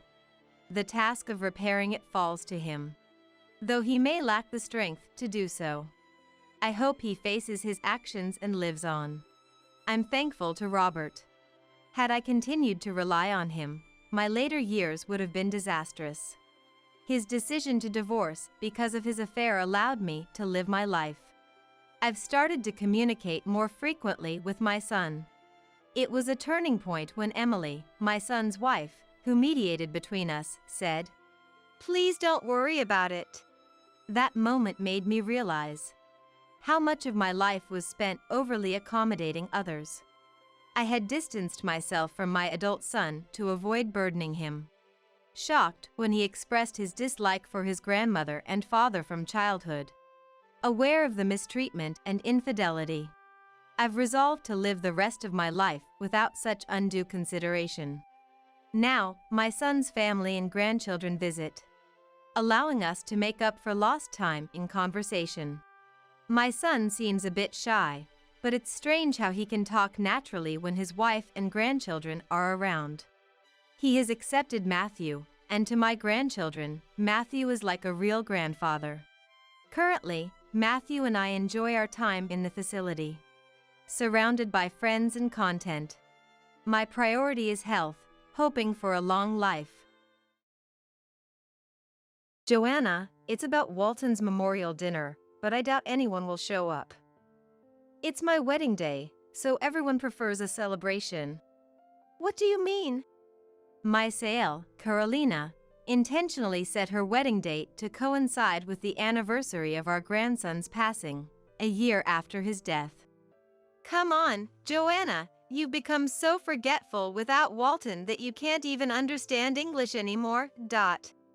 I was infuriated by Carolina's unapologetic demeanor. I was fed up with Carolina's manipulative words and actions, and my husband, Darren, seemed indifferent. Well, for me, seeing my sister in her wedding dress is more important, so you can go to the memorial dinner alone. Faced with Carolina and Darren's cold attitudes, I came up with a plan. All right, I'll consider what you said. Today, after 25 years as a housewife, Joanna, I saw a text from Darren and felt down again. Staying over there again? I muttered to myself. Darren works at his father's company and is so busy that he often stays at his family home near the company instead of our house. It was foolish of me to hope he might come home early today, since it's my birthday. I sighed while preparing an unusually lavish dinner. Maybe he's just really busy. I talked to the sky, trying to convince myself. Though we met through a friend's introduction, Darren has always prioritized his family home over me. I tried to dismiss the thought that my in-laws must have said something, prompted by Darren's frequent, "I'll be staying at my parents' house." I want to trust Darren, but even on the rare days he is home, we are invariably interrupted by calls from his sister, Carolina, summoning him frequently. Carolina, Darren's sister, is 17 years younger than him and, according to him, indescribably cute. Darren would always tell me, "I'll definitely spend my next day off with you and the kids," a promise that never materialized, making me feel like Carolina was disrupting our family life. As I was about to prepare dinner, my motivation drained, staring at a carrot when my son, Morris, called. "Mom? Happy birthday!" "Morris, thank you." Morris's casual words warmed my heart, and I struggled to hold back tears. "Mom, is it like that again today?" Morris, who married at 23 and now lives with his wife, Rothy, has known since childhood that Darren seldom comes home. Seeing me clearly downcast because Darren hasn't come home, Morris, who grew up witnessing this, still worries about me and calls, even now that he's grown. Especially today, on my birthday, when he learned Darren wouldn't be coming home again, Morris said with an unusually serious tone. "Mom, you must be feeling lonely without Dad, right?" "Yes, I am. How about we come to live with you?" "What?" I was thrilled by Morris's suggestion, but worried that Rothy might not agree. I casually mentioned it to Rothy before, and she seemed happy about it. Morris, sensing my anxiety, responded with a clear and cheerful voice. Really? Rothy's okay with it? Of course. She likes the food you make. She said she'd be happy to eat it every day. Thank you. Then, I'll prepare your room and ask Dad if it's okay. I usually expected Darren to ignore this, but I felt like I received a birthday present from Morris, thinking he might listen this time. A ray of sunshine seemed to break through my gloom. Later, Morris and Rothy moved into our house. Even on the day they moved in, Darren didn't come home, but I was so happy they were here that I hardly minded. When I put effort into cooking, both Morris and, of course, Rothy were happy, making our meals always lively and enjoyable. Though Darren rarely came home, their presence meant I didn't feel lonely and enjoyed peaceful days. Then one day, Rothy felt unwell and decided to go to the hospital. It had been 4 months since they moved in with us, and she had never been seriously sick or injured before, so I was filled with anxiety. Morris's face, tense despite saying it'll be okay as he left for the hospital with Rothy, stuck in my mind. I tried to shake off the bad feeling by putting more energy into my chores than usual. However, my anxiety soon vanished. Mom! While I was hanging laundry on the balcony, Morris was coming home, waving at me with the biggest smile. Welcome back, both of you. How did it go? Rothy smiled and gave me a cute okay sign, gently stroking her belly. Could it be? Yes. I'm pregnant. Wow. Congratulations. I felt so full of warmth and joy, as if every cell in my body was trembling with happiness. Leaving the laundry halfway done, I went out to them. Mom, you came out for us? Of course, I'm thrilled just thinking about our first grandchild. I was told it would be difficult for me to get pregnant, so I'm really happy. Rothy lovingly placed her hand on her belly. Rothy, congratulations.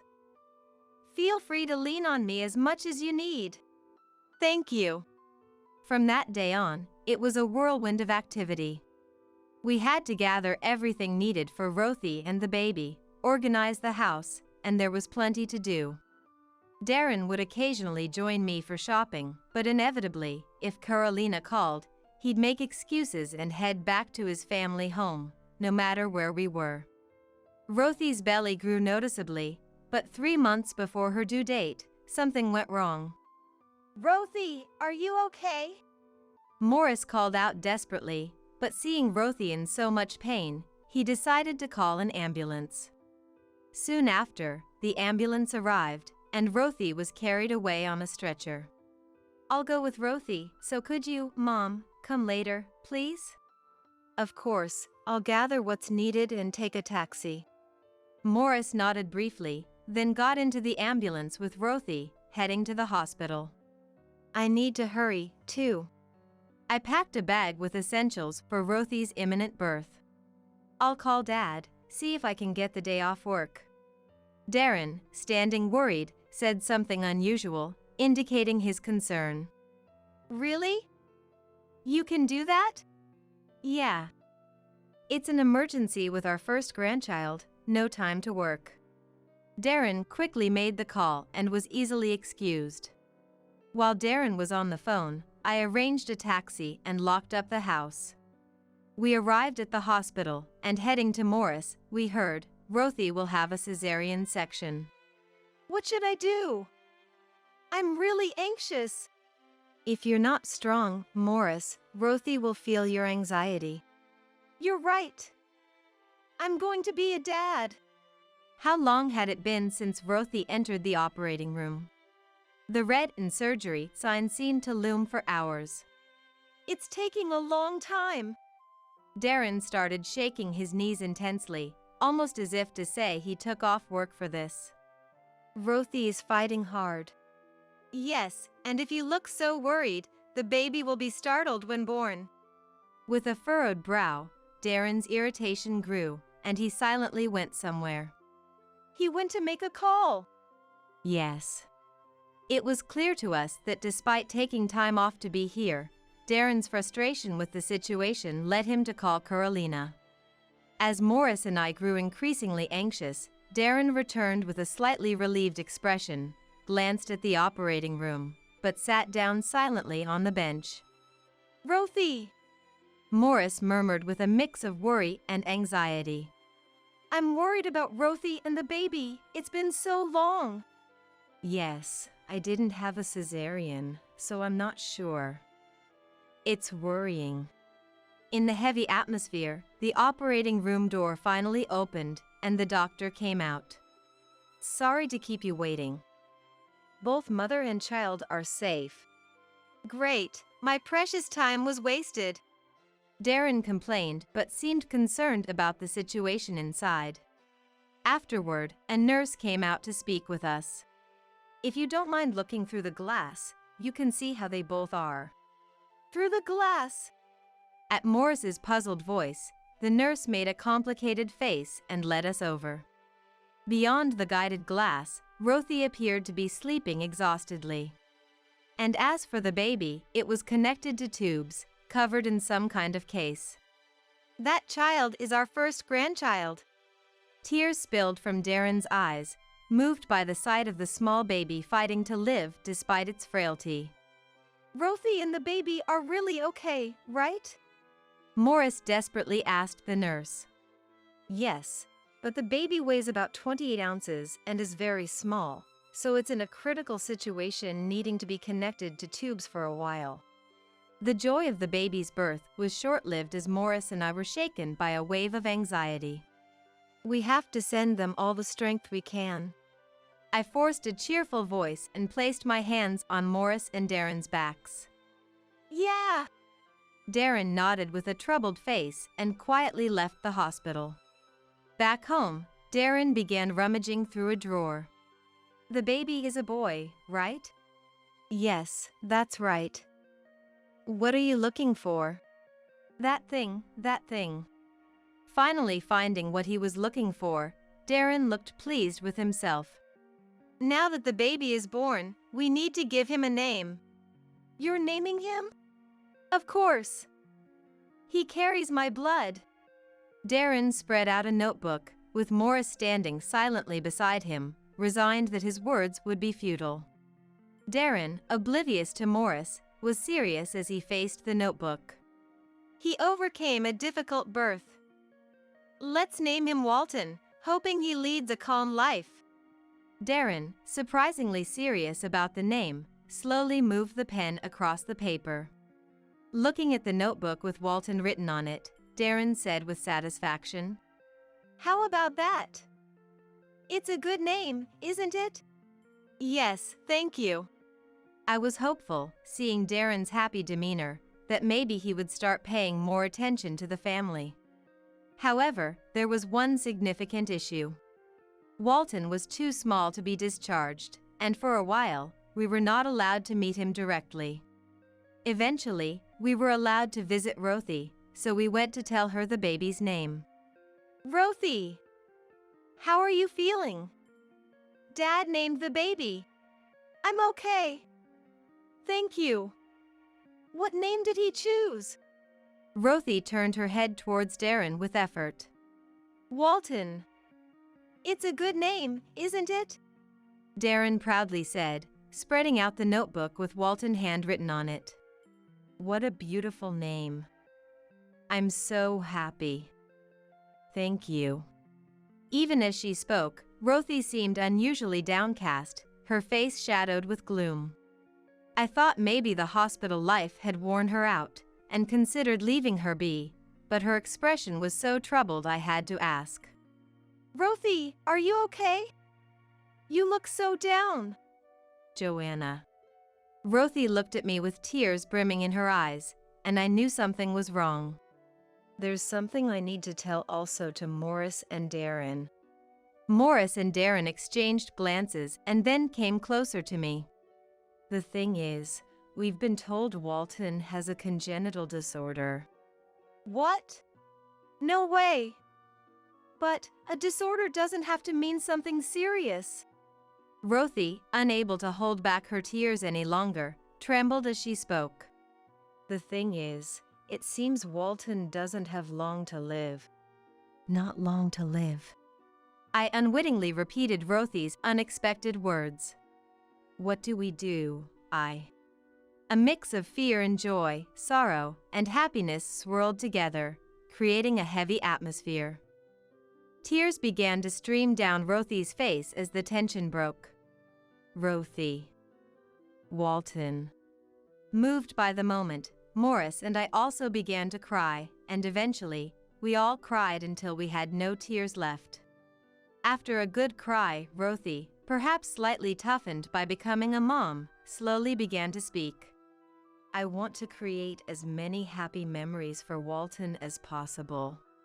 Yeah, let's spend every possible minute with Walton.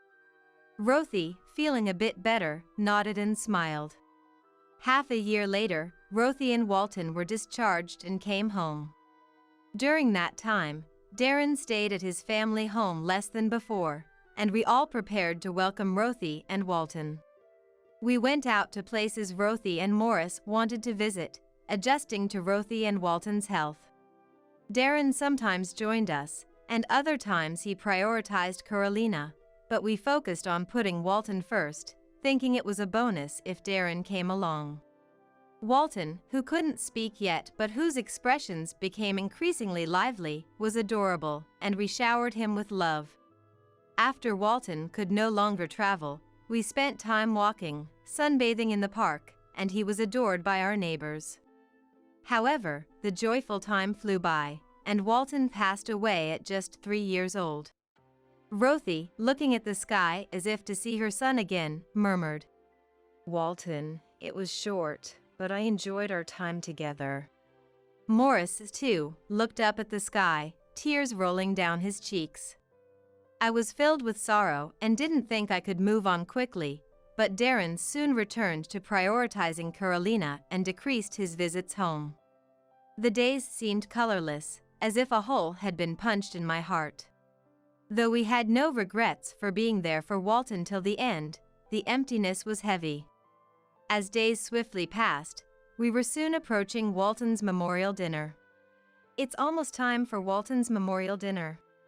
Rothy spoke to Walton's photo with a prayer in her heart. We should share lots of memories of Walton. That's a great idea. We need to invite the neighbors who loved Walton. As we talked, Darren, unusually at home on his day off, joined the conversation. When is it? Well, Walton's anniversary is next month on the 14th, so that's our first choice if the venue is available. I see. After confirming, Darren got ready and left the house. We exchanged puzzled glances, but Darren didn't return that day. The next day, I was busy arranging the memorial dinner, securing the venue, and ordering what we needed. I was about to call relatives and acquaintances when Carolina called. Joanna? It's Walton's memorial dinner, but I doubt anyone will show up. It's my wedding day, so everyone prefers a celebration. What do you mean? Come on, Joanna, have you become so forgetful without Walton that you can't even understand English anymore? Carolina was clearly mocking me. So, I'm having my wedding on Walton's anniversary. How do you even know the date? I asked, trying to keep my cool. Obviously, bro told me. My anger rose at Carolina's unapologetic attitude. Why would you do that? Whether it's his wife or grandson, I don't care. It's punishment for taking my bro away from me. He always spoils me, Carolina said bluntly and hung up unilaterally. I was left dumbfounded, holding the phone for a while. Then, Morris and Rothy came in. Mom, you look upset. What happened? Snapped back to reality by Morris's words, I hesitated to tell them about Carolina. Is it about Dad again? Just as Morris asked, looking into my face, Darren came back home, right on cue. Feeling a sense of duty, I immediately called out to Darren. We need to talk right now. What? Can't I have a moment of peace? Ignoring Darren's complaints, I got straight to the point. Carolina's wedding is on the same day as Walton's memorial dinner. What? No way. In front of a surprised Morris and a confused Rothy, Darren responded indifferently. Yeah, seeing my sister in her wedding dress is more important, so you can go to the memorial dinner by yourself. Dad, are you serious? Don't you care about Walton at all? Morris trembled with anger, and Rothy started crying from shock. Quite bold words towards your father. Naturally, as her brother, I'd rather celebrate my cute Carolina than mourn a child who won't come back. Darren began saying outrageous things, but an idea crossed my mind, and I forced myself to suppress my emotions to intervene in their conversation. All right, I'll consider what you said. Morris and Rothy looked at me with their mouths agape as if their jaws would drop, but I nodded reassuringly, and they seemed to understand. On the day of the wedding, we arrived at the hotel venue. Since we had proceeded with the memorial dinner plans without Darren, he assumed he'd be the only one attending the wedding and sat with the bride's side. We were in mourning attire, standing out a bit, but we weren't breaking any wedding rules, so we remained dignified. Huh? Darren looked puzzled to see us. Actually, we wanted to see Carolina in her wedding dress too. We missed the invitation, so we asked your parents. Figures, right? Despite his words, Darren seemed satisfied, smiling contentedly. As the wedding began, Carolina, dressed in a pure white wedding gown, entered the venue and was surprised to see us. However, she couldn't interrupt the ceremony, especially in front of so many guests, and couldn't say anything, glaring at us in a way unbecoming of a bride throughout the ceremony. The ceremony ended peacefully, and we were there as the bride and groom and their families bid farewell to the attendees. As we were saying goodbye, a person recognized Morris and Rothy, your Walton's parents, aren't you? Dr. Trenton. The person who approached us was Walton's attending physician, who of course knew that today was Walton's anniversary. We really appreciated everything you did. Rothy, Morris, and I hugged Dr. Trenton. No, Walton was very brave until the end. It's been exactly a year today. Dr. Trenton hinted something, but we quickly understood what he meant. The groom, Robert, noticing the last attendees weren't moving, came over. What's going on, Trenton? Robert. Trenton looked troubled, glancing between Robert and us. Do you two know each other? Yes. Robert is a junior colleague of mine. Trenton scratched his cheek, looking unsure of what to do. I've been wondering, what is your relationship with Carolina? Robert asked us, puzzled why we were sitting on the bride's side despite it being our first meeting and our mourning attire. Carolina is my husband's sister, and this is my son, Morris, and his wife, Rothy. I see. And how did you come to know Trenton? Robert asked with genuine curiosity. Actually, we had a child with a congenital disorder. Dr. Trenton took care of him. Rothy answered, and Trenton nodded solemnly. Walton, our child, passed away last year and went to heaven. I'm sorry to hear that. Today is Walton's anniversary, isn't it? Such an important day coincided. I answered clearly, thinking Trenton's point was very valid. The bride chose this day for her wedding, knowing it was Walton's anniversary. That's. Carolina insisted on this day, saying she wanted it no matter what. Was that on purpose? She said she loved children. Robert looked incredulous, and after conveying something to Carolina and Darren, who were happily chatting, Carolina and Darren approached us with Robert. What's this? I was just getting compliments from Bro on how beautiful I look. Carolina snapped at Robert, oblivious to the tense atmosphere between us. You insisted on having the wedding today, right? And you said you loved children. Yet, you knew it was Joanna's grandson's anniversary and still chose this day?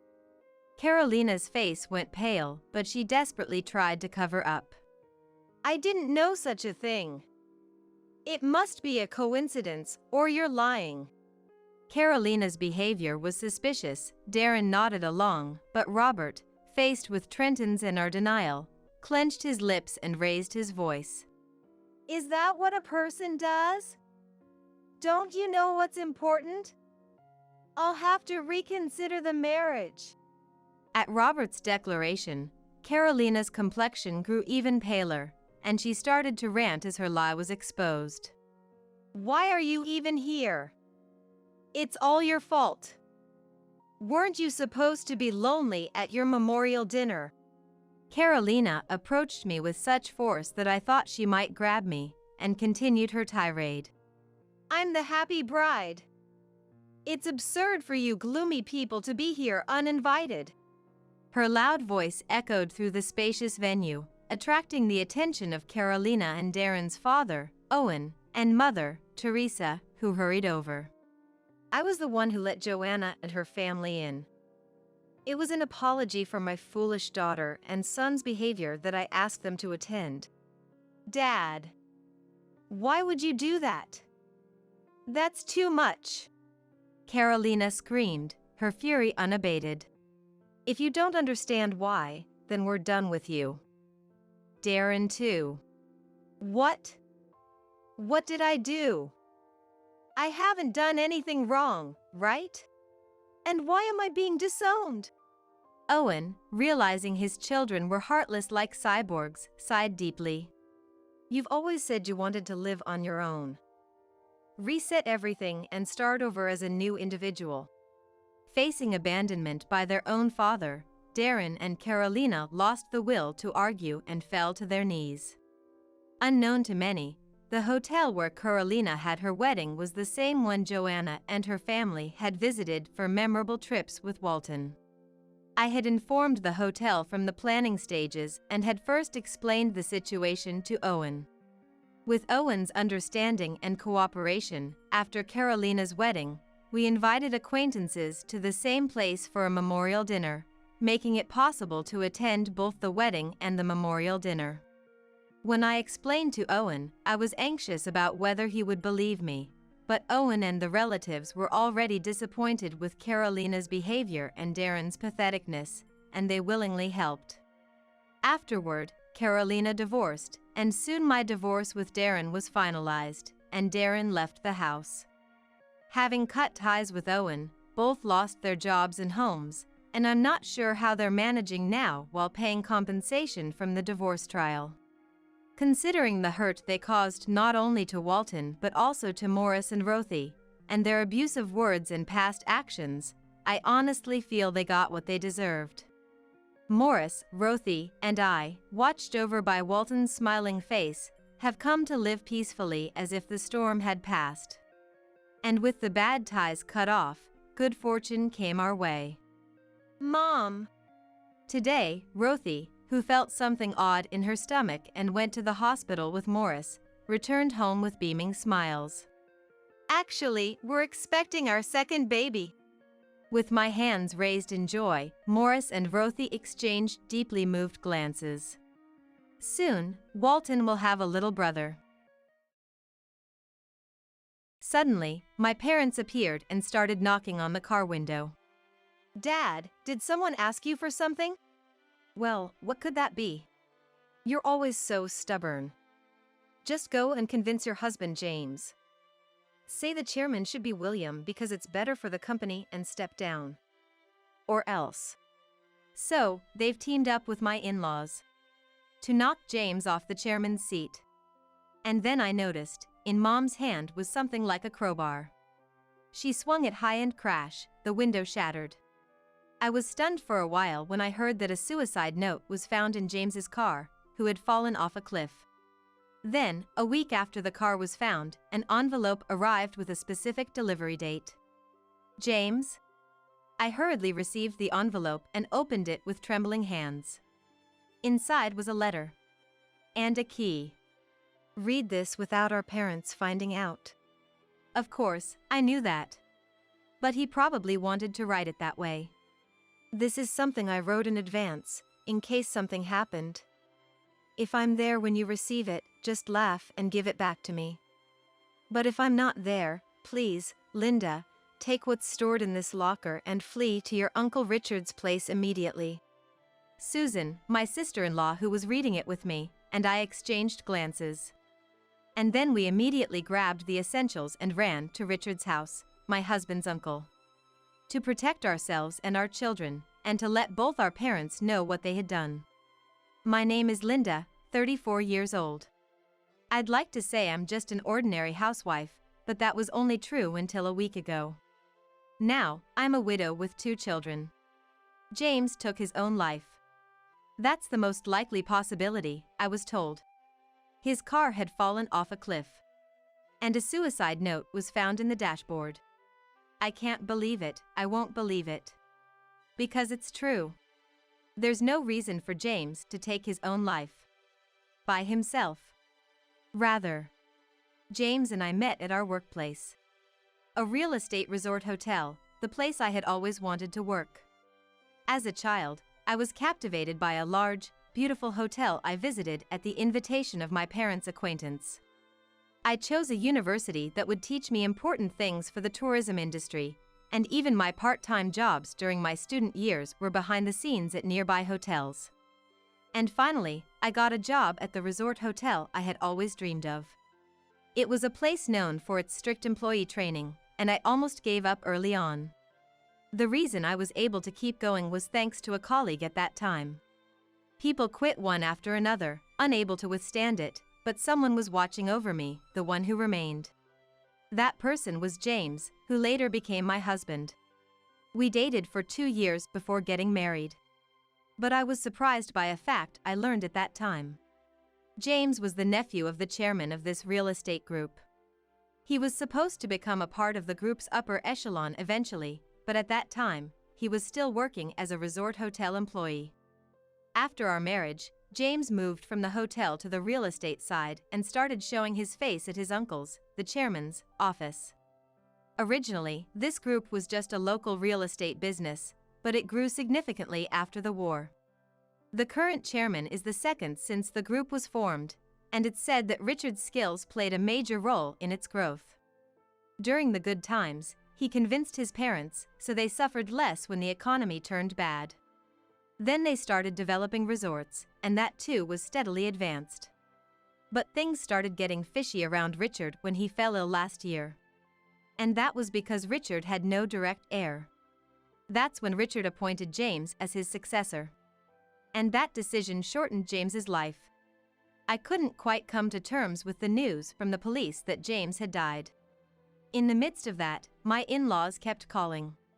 Linda, what happened to James was something terrible. Something terrible? Is that how these people summarize their own son's situation? Hey, Linda, it's going to be tough on your own, right? Come and live at our house. That's right. With James gone, you're going to have financial difficulties, right?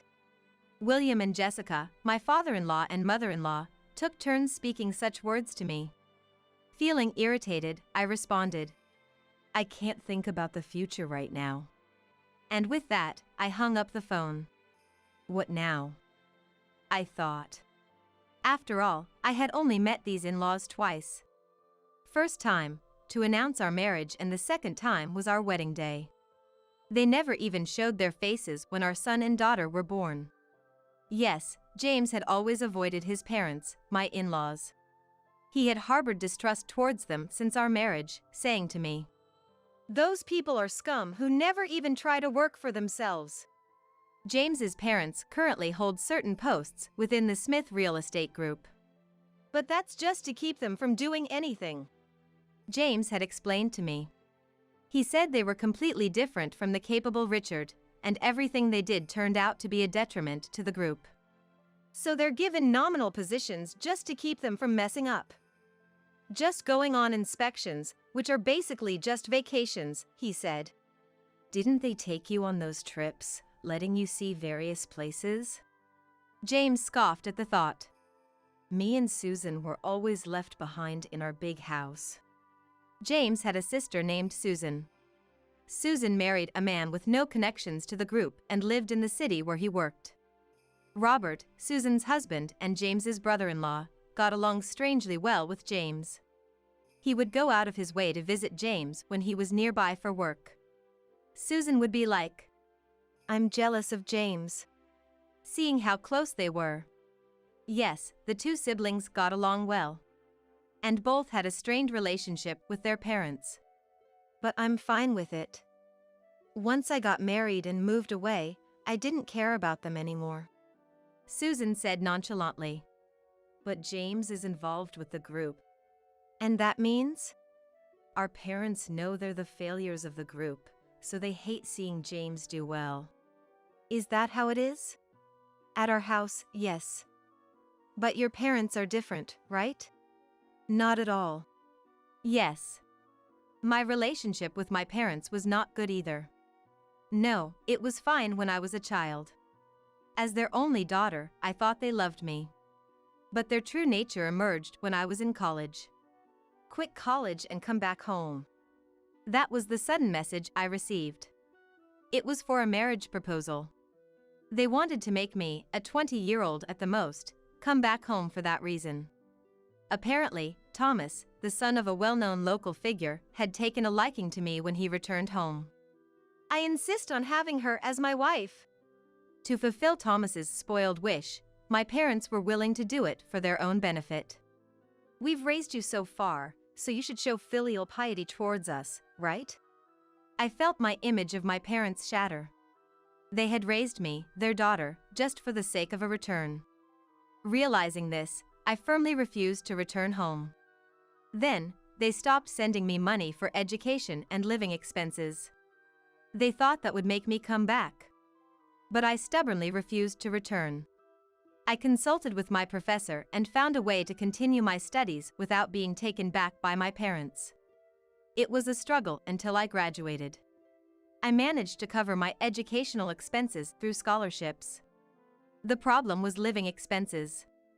I moved out of my secure one-room apartment, sold unused furniture, and moved into an older apartment. My life revolved around university, part-time jobs, and job hunting. I only went back to my room to sleep. As a result, this part-time job experience led to employment and meeting James. And my parents were oddly happy about my marriage to James. Aren't they good parents? Comparing them to his own, James said with a wry smile. No. They did their research. They found out that you are the nephew of the chairman of the real estate group. You're kidding. James couldn't believe it for a while. But when my parents visited for the births of our son Daniel and our daughter Mary, James also realized they were not so different from his own parents. After all, my parents said, "Now that you have 2 kids, your future is secure. Yes, it'll make our lives easier too." James's smile twisted slightly at that moment. Both James and I were sensitive to the words of parents. Especially James, who knew about my struggles during college. Were they a bit too relaxed, or did they just take it for granted? Either way, their words were clearly meant to mooch off of us and our kids in the future. After that, James started to be wary of them too. Distant in-laws, parents trying too hard to make contact. While being cautious of both, I continued raising our children. Fortunately, with James' current position and salary, we could afford a housekeeper and a sitter. We don't have trustworthy relatives, but we've managed on our own. But last year, things changed. Richard fell ill. Richard, in his 60s, who always kept fit and seemed immune to sickness, suddenly faced a health crisis. He was in good shape, with no blood pressure issues that I knew of. But an impact he suffered on his head when he was young had now formed a hematoma, pressing on his brain. Emergency surgery saved him, and he was on a good path to recovery with no lasting effects. However, this incident shook the group as Richard hadn't named a successor. Richard himself thought, I can still keep going. That's probably why he hadn't decided yet. But illness strikes unexpectedly. Once you know that, you have to think about a successor. And here's where the problem arose, the choice of who it would be. Richard and his wife had no children. No biological or adopted child was there at that time. So, Richard, while recuperating, nominated James. It seemed a reasonable choice within the group. Most senior employees knew that James was being trained and educated within the group. But some just couldn't accept it. The in-laws. Wait a minute, Richard. Isn't he still too young? Aren't I the closest one to you, Richard? Why are you overlooking William for James? They apparently confronted Richard while he was recuperating. Richard retorted sharply. If I leave it to William and the others, the group will be ruined. And he explained clearly why he chose James. But then, their focus shifted to James. Step down, say you're too young and want your parents to take over. Those were their words. It was a threat, clear and simple. Initially, it was, please. But gradually it turned into, do something about it, or else. Their tone changed. This is bad. What do you mean? They might harm me, you, and our kids if we let them be. Really? I initially wondered if they would go that far. They would. James said. I never thought of them as my parents. And they probably don't think of us siblings as their children. No, that's not right. They only see children as tools to generate profit. I feel the same about my side. No. James shook his head. Their level of scum is worse. Your parents are just hanging on for profit, but mine, they'll try to take everything. Then what should we do? His use of the word take startled me. We had finally found a family filled with love and trust. I didn't want anyone to be hurt. I have an idea. I'll make sure the condo's security is tight against intruders. So, Linda, please protect the kids when you're outside of the house. I'm not sure if I can handle it alone. I'll ask a security company through Richard. They'll discreetly guard you when you're out. Understood. I responded. Since then, I've chosen popular places for outings with the kids. I also actively participated in gatherings with mom friends. It's harder for them to harm us when we're in a group. But still, there was a time when someone tried to kidnap one of the kids. It first happened at the park while playing with the other kids. I thought I would just be chatting with mom friends while we watched our kids play. But then, a plump middle-aged woman, who seemed to be just strolling, suddenly picked up Mary and started running. Luckily, the security guard, who was watching over us discreetly, quickly intervened. But the woman who tried to kidnap Mary ran away with surprising agility. In the end, we never found out why or who was behind it. People, be careful, it's a scary world out there. Everyone would just say. We agreed on a common understanding to be wary of both money motives and pranks. But I had forgotten one thing to be wary of. Hey there. I ran into my parents in the condo's parking lot. It was right after shopping with the kids, as we were getting out of the car. I quickly turned back into the car and locked it. Blatantly, my parents started banging on the car windows. Mom, why are Grandpa and Grandma doing this? I'm scared. I cracked the window just enough to speak through it. I really didn't want to open it, but we couldn't talk with it closed. What do you want?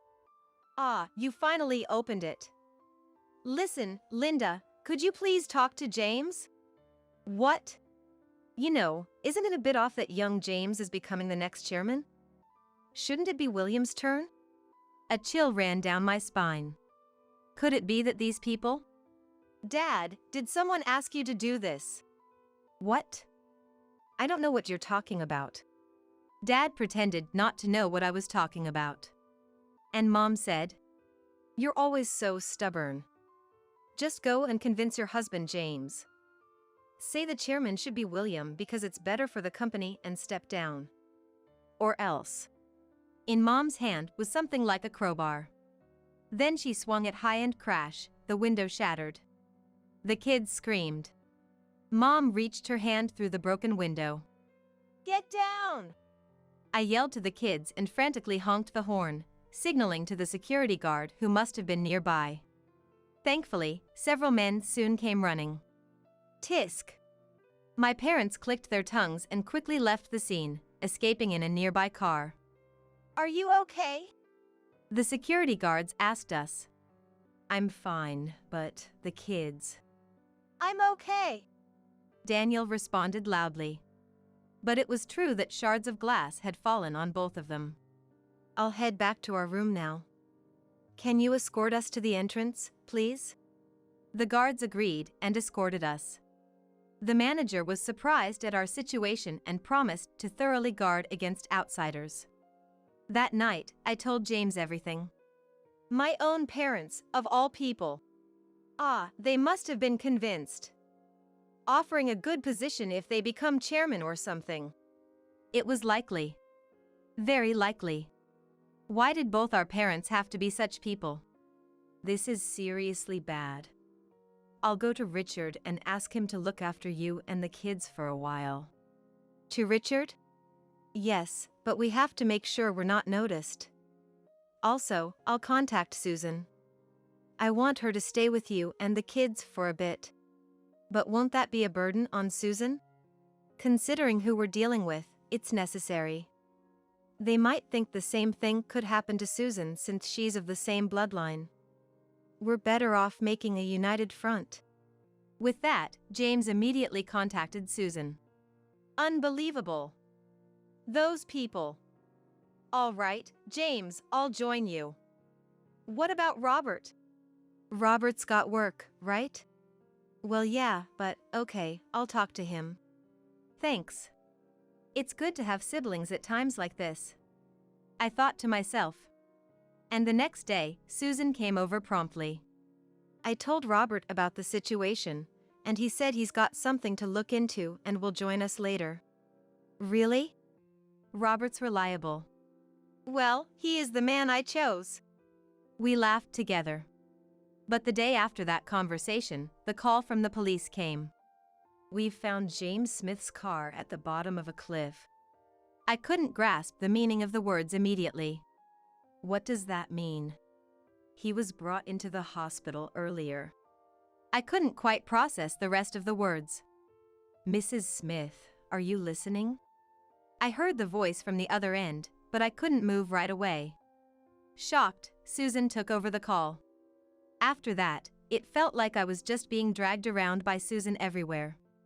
We went to the police, confirmed things, and were handed an envelope found on the dashboard. A will. When opened, there was a printed letter inside. The content was, I can't bear the burden of being nominated as chairman, I'm sorry. That's what it said. So, has the police concluded that James took his own life? No, there's still an autopsy and other procedures, so the final conclusion will come later. We're just showing you this because it was found. There's no way he'd do this to himself. I was shouting loudly. James, who always told us to be careful.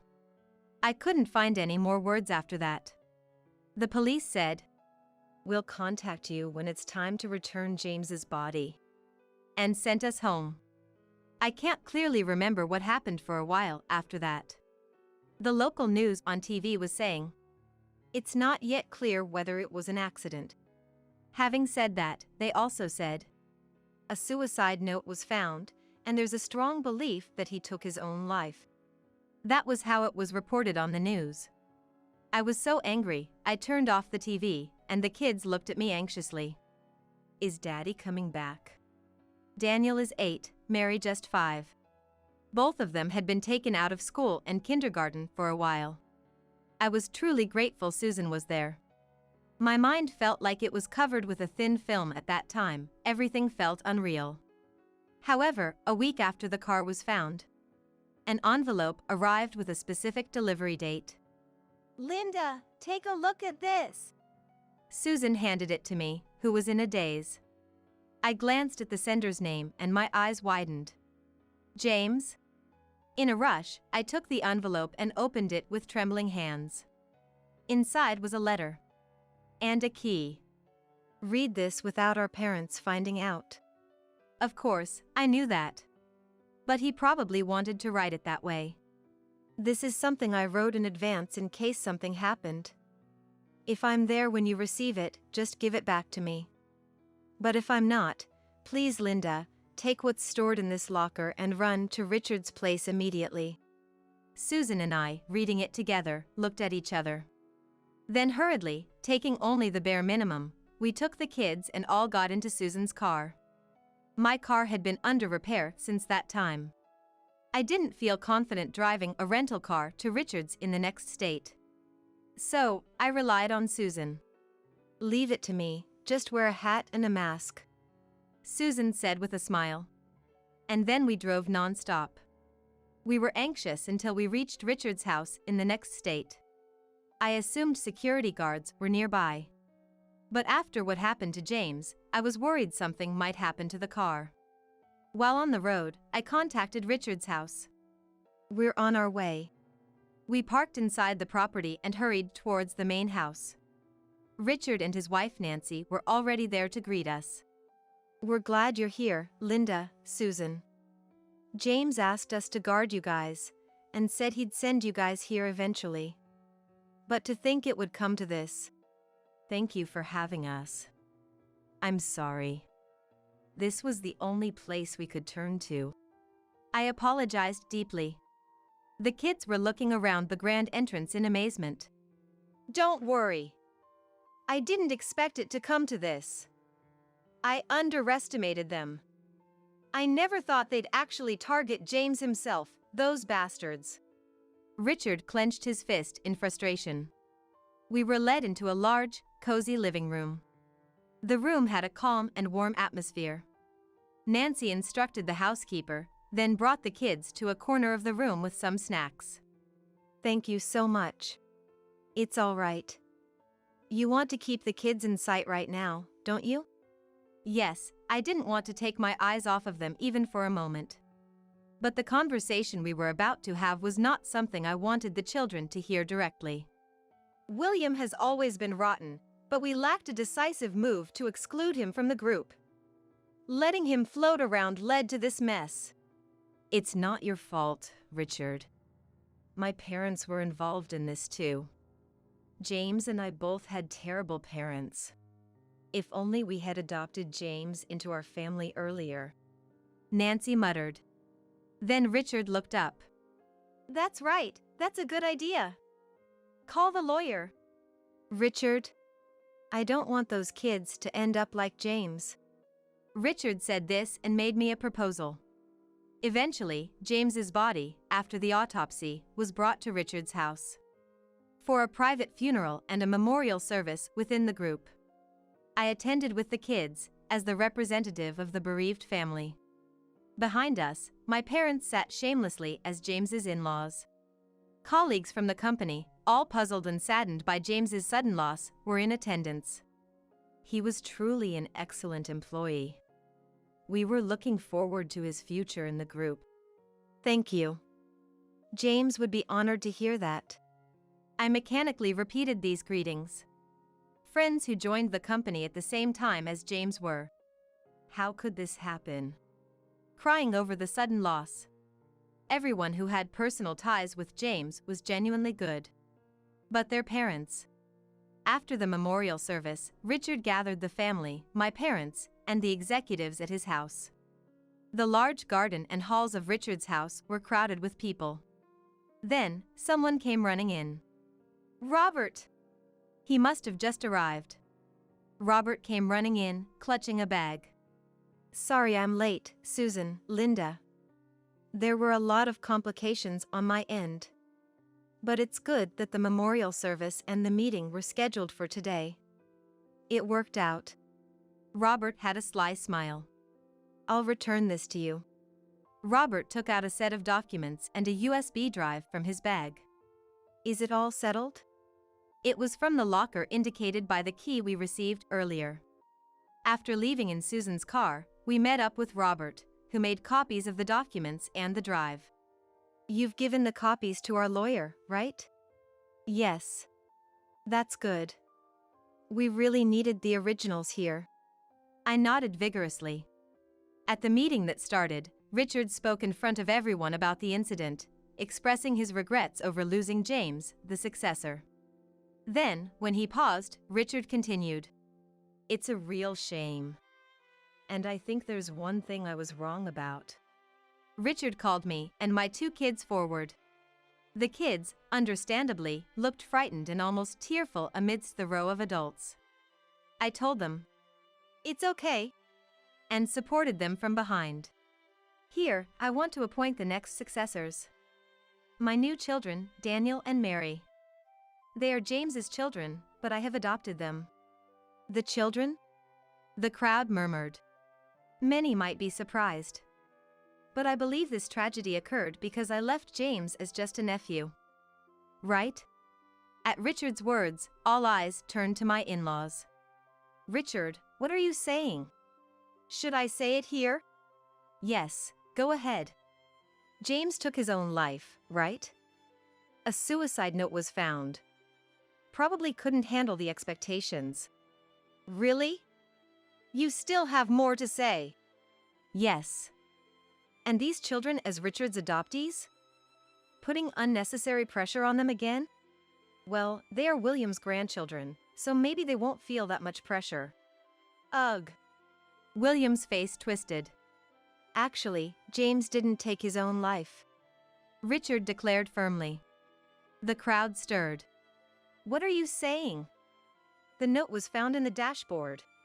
No media outlet reported that it was found in the dashboard. That's when Robert spoke up. May I? He asked Richard for permission to speak. Please, go ahead. Meanwhile, William was visibly struggling. But if it was found in the car, then... That's just it. We haven't leaked anything to the media. Or perhaps, William, you weren't really interested in my affairs. Saying this, Robert pulled out a police badge from his suit pocket. Yes, Robert was a detective in the state police where we lived. Ugh. William choked on his words. Did he really not realize? I was genuinely astonished. Indeed, Susan had said, "We haven't been in touch since he got the job." So I have heard about it before. Even when they got married, they only reported so. But shouldn't one at least be aware of the other's profession? That's just the kind of person he is. Susan's whisper was quietly heard. I could only provide crucial evidence for the investigation, being an insider. Then Robert explained. The police had been thoroughly investigating the car retrieved from the cliff since the beginning. They soon realized that the brakes had been tampered with, which happened to be on the day James sent a letter through a scheduled delivery. That day, James first went to place something in a locker at the station. Then, he went to a post office inside the station to send a letter to Linda. It took him some time. It was then that someone tampered with the brake fluid system. But that alone wasn't enough to cause immediate trouble. After that, James drove towards Richard's house. But on the way to here, there are several winding roads, right? Whispers began among the people around. Indeed. Many voices agreed. That's where a road rage incident happened, intentionally. And this road isn't always wide. Indeed, a local quirk is that despite being a frequently used road, it's surprisingly narrow in places. In such a situation, forced to precisely apply the brakes due to a road rage, I'm sure James soon realized the brakes were failing, but it was too late. So, that's what happened? Richard asked gravely. His words were vague, but the meaning was clear to all. Yes. And the police have identified the road rage driver from James's dashcam and have already apprehended him. Robert said, smiling wryly at my in-laws. But what does that have to do with us? The road rage participant was just a hired hand. The direct employer is still unknown. However, William, you and your wife are facing separate charges. Separate charges? Yes. For the embezzlement you've been committing for years. James had been secretly investigating this matter. This is the evidence. Suddenly, multiple projectors operated from somewhere lit up every wall with various documents. We will now arrest you for this embezzlement. Then, the back door opened, and police officers entered. And one more thing. Robert glanced at me, then turned to another direction. You there. What, us? My parents hesitated. You're being arrested for damaging Linda's car. But that's just a family matter. Mom protested. I turned to her, asking sharply. A parent who breaks a car window with a bar? Indifferent to glass falling on their grandchildren's heads? I glared with all my might and said, You're not parents. My parents slumped back in their seats. Afterward, my in-laws, arrested for embezzlement, confessed to planning James's death during questioning, adding to their charges. My parents were also charged with aiding in their plan, in addition to property damage. The case was first leaked to local media, then reported by regional newspapers and local news. But it didn't end there. Given the sensational nature of the crime and the involvement of biological parents, it became fodder for national news and tabloid TV. And in this day and age, that was not enough. This was the digital age, they were branded indelibly. Even if they were released, what could they possibly do? But that's not my concern anymore. Since then, we've been living at Richard's house. His wife adores our 2 new children. Nancy, who always wanted but couldn't have children, is perhaps overindulging them a bit. But for now, that's okay. The kids, having just lost their dad, had to switch schools. I feel guilty for involving them in adult conflicts. But I believe this is the safest option. As for Richard, I must stay healthy at least until the kids are grown. He's diligently working on his fitness. Everyone, tea is ready. I spend my days in this house taking care of the kids and keeping these 2 company. I'm not sure how much I can contribute to them, but for the kids' sake, I'll keep doing my best.